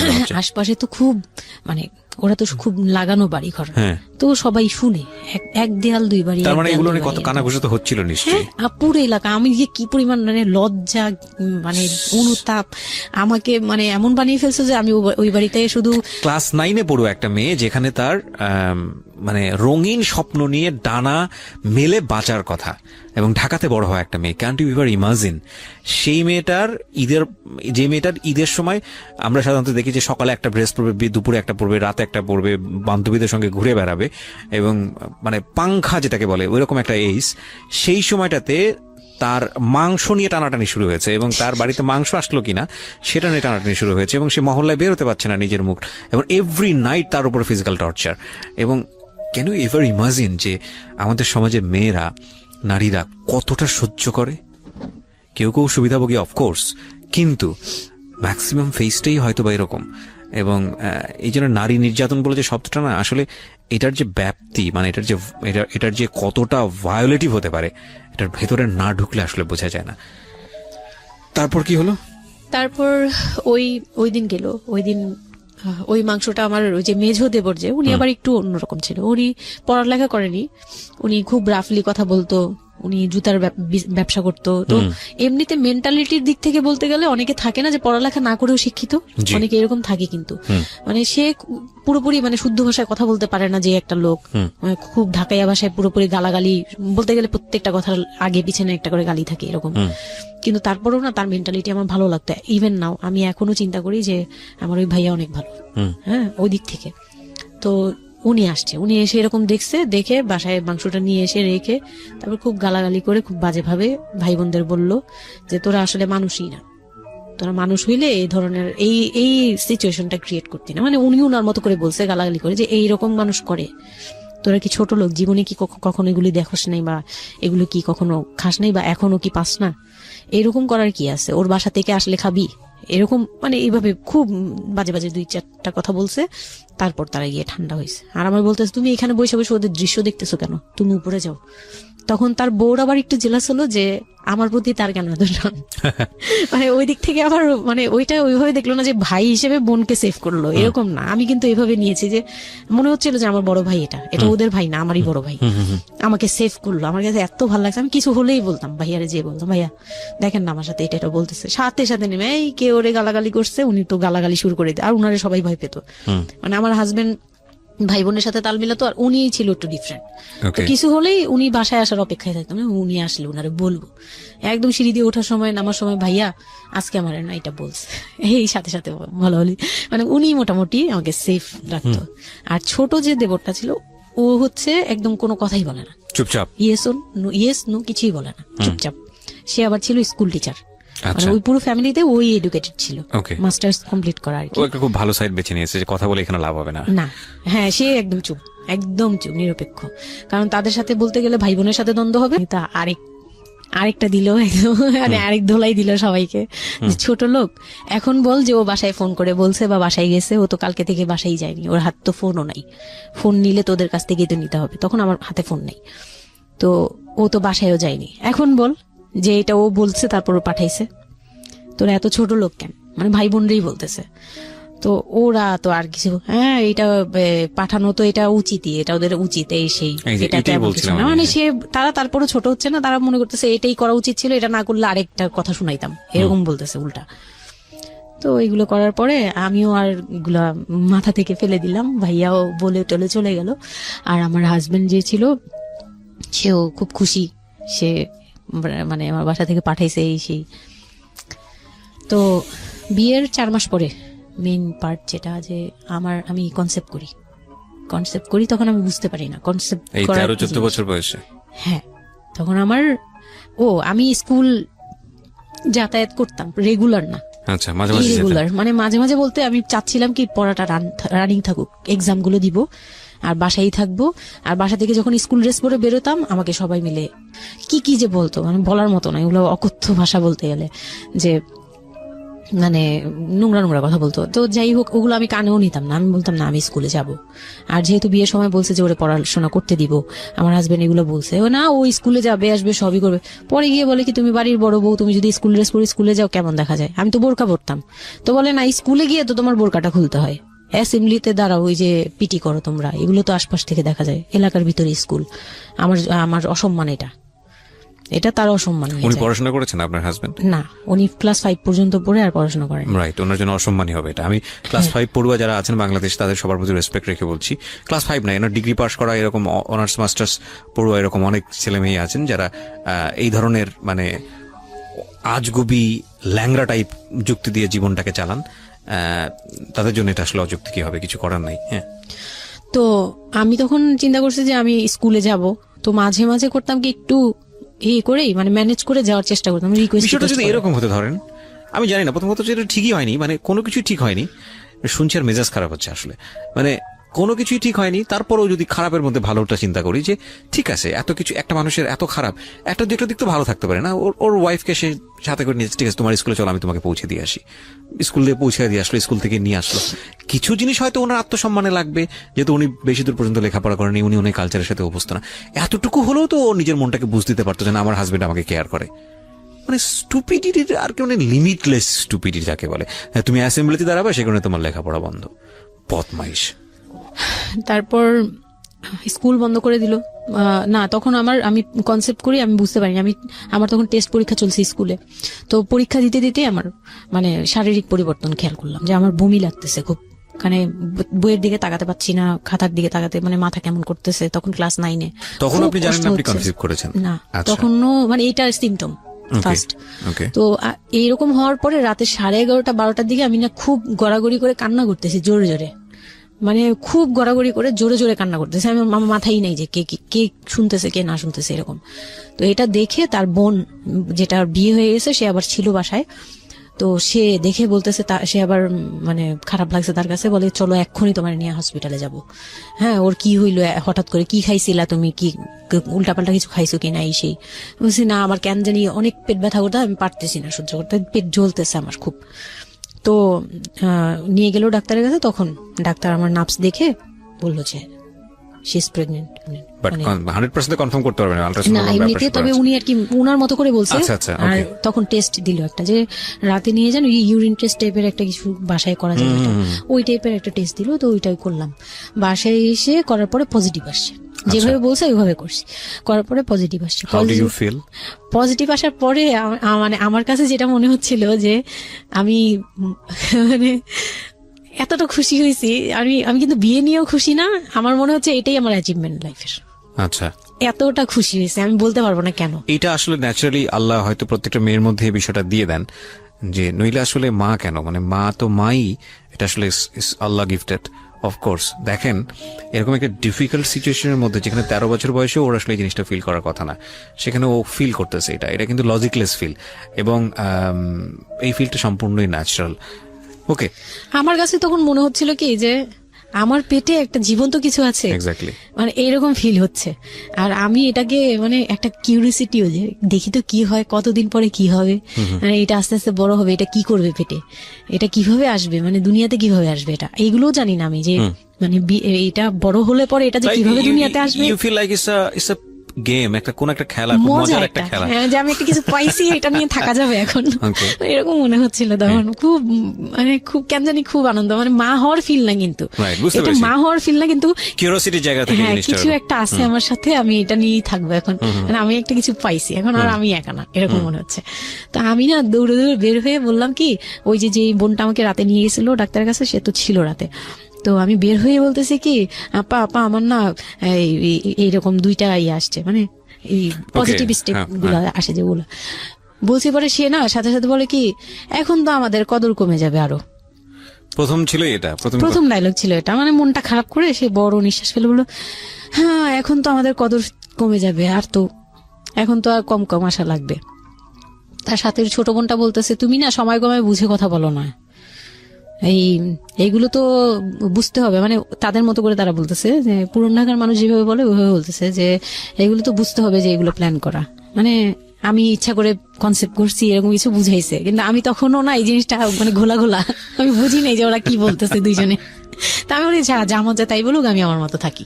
তা আমি দৌড় দিয়ে গিয়ে আমার হাজবেন্ডকে না বললাম, এই উঠেন না। আমি তখনও পর্যন্ত কিন্তু তাকে খুশি হয়ে গেছে বলিনি, ফার্স্ট তাকে খুশি মনে কিছু বলতেছি। বিয়ের 4 মাসে আমি তাকে কখনো ডাকও দিইনি, তাকে কিছু বলিও নাই, বা আমি উনাকে কোনো রিকোয়েস্টও করি নাই, কোনো আহ্লাদও করি নাই। ফার্স্ট মানে মনে হলো যে আহ্লাদ করে বলি যে জানেন আমি এরকম আসছে আমার। তো আমি কাকে বলবো, কাকে ওদের করে খুশি করতে পারিনি, যাই রে দেখি খুশি করতে পারি কিনা। যে তাকে ধাক্কা দিছি, সে ঘুম থেকে বিরক্ত হয়ে উঠলো, এই ধাক্কা কি করো কেন, কি হয়েছে? আমি তো মনটা ভেঙে গেলাম, কি যে আমি তো এরকম আমার পজিটিভ আসছে, দেখালাম যে এই যে এটা হলে না পজিটিভ হয়, রাতে পেট ব্যথা বলছিলাম না, তো ওইটার ইয়েতে এটা আসছে। তারপরে না চুপ হয়ে তাকায় আছে, বলে কি এইগুলা কি মানে বুঝলাম না। বলে কি এইটা তো ঠিক না। কি ঠিক না? তারপর বলতেছে যে এই এখন তো এগুলোর দরকার নেই, আমাদের এখন তো এগুলোর কোনো দরকার নাই।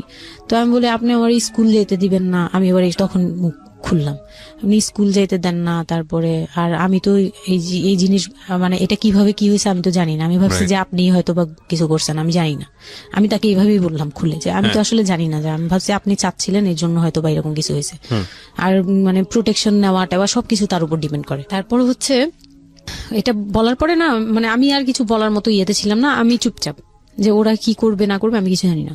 তো আমার হাজবেন্ড যেটা করলো, যে সে চাচ্ছিল না যে আমি মানে সে চাচ্ছিল না বেবিটা, কোন কথা হচ্ছে সে চাচ্ছে এটাকে অ্যাভয়েড করে না মানে, কিন্তু কিছু বলতেও পারছে না।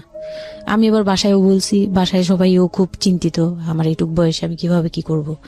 আর এদিক দিয়ে আমি এবার কিছুই বলছি না, আমি আমার মতো করে চলছি, নর্মাল লাইফ কাটাচ্ছি। আমার কোনো শারীরিক পরিবর্তন তেমন আসে নাই, সত্যি কথা বলতে। শুধু একটু মানে কিছু কিছু খাবার আছে একটু বাজে লাগতো, এই ছাড়া আমার সবই নর্মাল। আমি নর্মাল ওয়েতেই আমি ওই ওষুধ খাচ্ছি রেগুলার, আর হাঁটা চলা করতেছি, লাফালাফি সিঁড়ি বাওয়া কোনো কিছুতেই আমার ইয়ে নাই। আছে ডাক্তার থেকেও কোনো ধরনের কোনো কন্ডিশন দেয়নি? না, ডাক্তার দিয়েছে, ডাক্তার ওই যে 2-1টা ওষুধ দিয়েছে। প্রথম কথা হচ্ছে ডাক্তার থেকে যে বাক্যটা আসলে ছিল যে এই 13 বছরের মেয়ের সাথে এটা কিভাবে হলো। ও ডাক্তার, হ্যাঁ। তখন যখন ফার্স্টে ওই দেখলো, তো উনি বললো যে এটা তো আসলে নষ্ট করাটা ওর জন্য রিস্ক।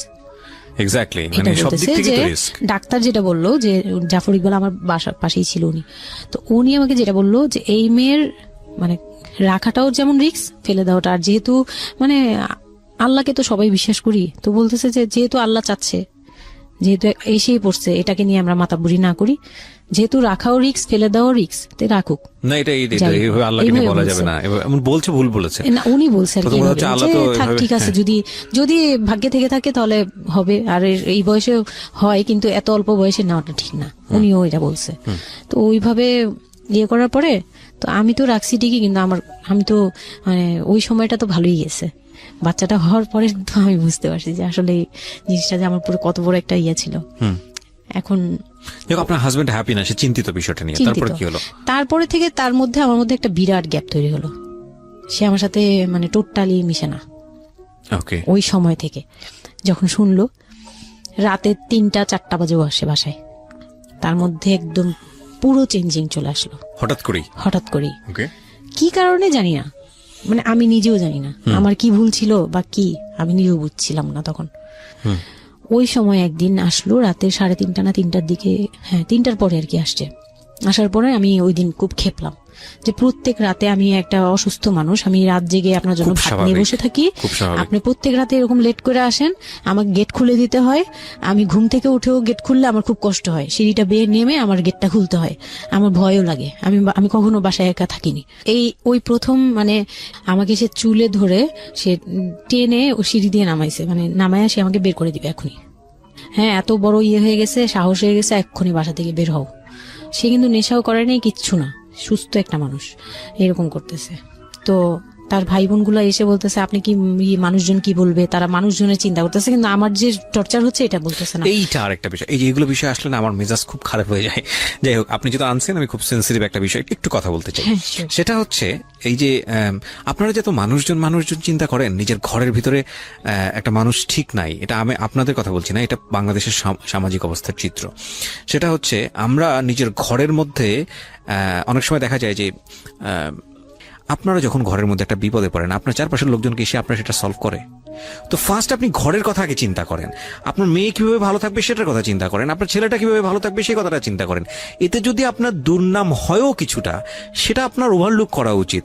বরং আপনি যাদের কথা চিন্তা করে এই ছেলে মেয়েদের প্রতি খারাপ আচরণ করতেছেন, আপনার ছেলে মেয়ে খারাপ থাকার কারণে একটা সময় গিয়ে সেটা আউটব্রাস্ট হবেই। যেই মান সম্মানের কথা আপনি চিন্তা করতেছেন, সেই মান সম্মান আরো বেশি পরিমাণে ক্ষতিগ্রস্ত হবে। আমাদের সমস্যাটাই হচ্ছে এই জায়গাটায়, আমরা চারপাশের ঘরের লোকজন কি মনে করবে সেটা চিন্তা করি, অথচ চারপাশের ঘরের লোকজন কারা বসবাস করে, কোথা থেকে আসছে, কি অবস্থা, সেই খোঁজ খবর আমরা রাখি না। কিন্তু আমাদের মান ইজ্জত তাদের হাতে। স্টুপিড মানে ফিলসফি নিয়ে আমরা আমাদের সোসাইটিতে চলি, it's a very important thing, এবং এগুলোর পরিবর্তন হওয়া উচিত। তো তারপরে কি হলো? তারপর এই হলো ফার্স্ট এই গেল, এইটার পরে এরপর থেকে চলতেছে কন্টিনিউ, মানে এরকম আচরণই করছে সে আমার সাথে। একটু সময়, 4 মাসের সময়টা খুব ক্রুশিয়াল একটা মোমেন্ট, খুবই ক্রুশিয়াল একটা হ্যাঁ। সকালে উঠে আমার রুটি বানাতে হতো কন্টিনিউ, সে বাইরের নাস্তা খাবে না, তাকে রুটি বানিয়ে খাওয়াতে হবে।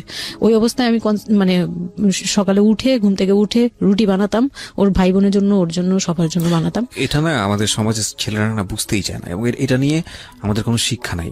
আসলে আমি মানে দেখলাম যে এতটা বর্বর কিভাবে। আমি আমার নিজেকে জড়িয়ে ওই কথাটা বলছি, কারণ আমি তো নিজেও বাবা হয়েছি, আমি নিজে থেকেও বুঝি এই জিনিসটা। মানে এই যে পরিবর্তনটা সমাজ, মানে পরিবারে যখন নতুন একজন সদস্য আসে, সবচেয়ে বড় প্রেশারটা ফিল করে হচ্ছে মা, কারণ তার লাইফ রিস্ক হয়ে যায়। কিন্তু এখানে বাবার যে দায়িত্বটা, খুব মজার বিষয় হচ্ছে, আমি আমার নিজের এক্সপিরিয়েন্সের জায়গা থেকেই বলতেছি, যে বাবার দায়িত্বের জায়গাটা বোঝা শুরু হয় সন্তান দুনিয়াতে আসার পর থেকে, এবং তাও ইমিডিয়েটলি আসে না। সন্তান একটু করে বড় হচ্ছে, অ্যাটাচমেন্টটা হচ্ছে, যখন নড়াচড়া সামনে দিয়ে নড়াচড়া করতেছে, একটু মিস হচ্ছে, দূরে থাকতেছে, তারপরে গিয়ে মানে সন্তান যখন মোটামুটি প্রাপ্তবয়স্ক 1 বছর 2 বছর বয়স, ওই সময় বাবা ফিলটা আসে, তুলে দেয়, তখন গিয়ে প্রেজেন্টার নাই, তখন হচ্ছে বাবা ফিলটা পায়। তার আগ পর্যন্ত বাবা বুঝতেই পারে না, তো মনে হয় আসলে কি বাচ্চাটা আমার কোত্থেকে আসলো, এই সত্য ফিলটা এরকম থাকে। এটা খুব ন্যাচারাল একটা ফিল, কিন্তু এই ন্যাচারাল ফিলটার সুযোগ নিয়ে অনেক সময় আমরা একটা অবুঝের মতো আচরণ করে ফেলি, ভয়ানক বাজে আচরণ করে ফেলি। একটা ইয়ে থাকে, মাত্রা থাকে, যেমন আপনি কতটুকু মানে কতটুকু কেয়ারফুল ছিলেন, কতটুকু ইয়ে ছিলেন, এটার কিন্তু একটা লেভেল আছে, পার্সেন্টেজ আছে, এবং এটা নিয়ে শেখানো উচিত। আমাদের মানে এডুকেশন সিস্টেমের মধ্যে তো নাই, এবং আমরা জানি না ম্যারেজ কাউন্সিলিং বলে অনেক একটা বিষয় আছে, এগুলো তো আমাদের প্র্যাকটিসে নাই, কোনোভাবেই নাই। এগুলো তো আমাদের কাছে চিন্তাই করা যায় না, বিলাসিতা, এবং আমাদের আসলে এগুলো রাইট। এবং বাবা যিনি, একটা হচ্ছে যে মা হওয়ার একটা প্রিপারেশন দরকার আছে, মেন্টাল প্রিপারেশন, একটা বাবা হওয়ার জন্য একটা মেন্টাল প্রিপারেশন দরকার আছে। আমাদের সমাজে এটা টোটালি মিসিং। আমরা এই নারী দিদিদের কাছ থেকে যে গাইডটা পেয়ে আসছি, এবং সেটা না বুঝে না শুনে প্র্যাকটিস করেছি। আমি জানি না, আজকে আমি সত্যি এই কথাগুলো বলতেছি, হয়তো আমরা ওই রাতারাতি পরিবর্তনের জায়গায় যেতে পারবো না। অপারেশন করবে, তারাও ডাক্তার বলতেছে এই মেয়ের অপারেশন কি করব, আর এই মেয়ে নর্মালি কি বেবি দিবে। আমি বলতেছে এটা তো গ্রামগঞ্জ না, আপনারা কি করছেন। আমি তখন আরো শুকনা ছিলাম, তো আর এমনিতেও বয়সও কম ছিল, আবার শুকনাও ছিলাম, দেখতে আরো পিচ্ছি লাগতো। বলতো যে অনেক দুর্বল, তো ও তো মানে ঠিক মতো টেক কেয়ারও করেন নাই বাসায়। হ্যাঁ, বলতেছে একদম আমার এই হাতের মানে এইগুলো ব্রেন গুলো বুঝে যেত, এইগুলো বুঝা যেত, একদম হাড় গোড় বুঝা যেত। যখন অপারেশন করে, অপারেশনের 12 ঘন্টা পর আমার সেন্স আসে, প্রায় 12 ঘন্টা। মানে আপনার বেবি হয়েছে আপনি জানি না? পরে আমি যখন ঘুম থেকে সিজারিয়ান বেবি, পরের দিন শুধু রাতে একটু টের পাই যে আমি আমার পাশে কেউ মানে ব্রেস্ট ফিড করছে, এটা ফিল পাইছি। শুধু মুখের দিকে তাকাতে পারিনি, চোখ খুলতে পারিনি, কিন্তু কেউ একজন আমার পাশে শোয়া, মানে আমার হাতের উপরে একটা বাচ্চা শোয়া, এইরূপ ফিল পেয়েছি। আর এরপরে যে চোখ বন্ধ করেছি, একবারে সকালে প্রায় 11টা 12টার দিকে আমার ঘুম ভাঙছে, তখন তাকানোর পরে একটু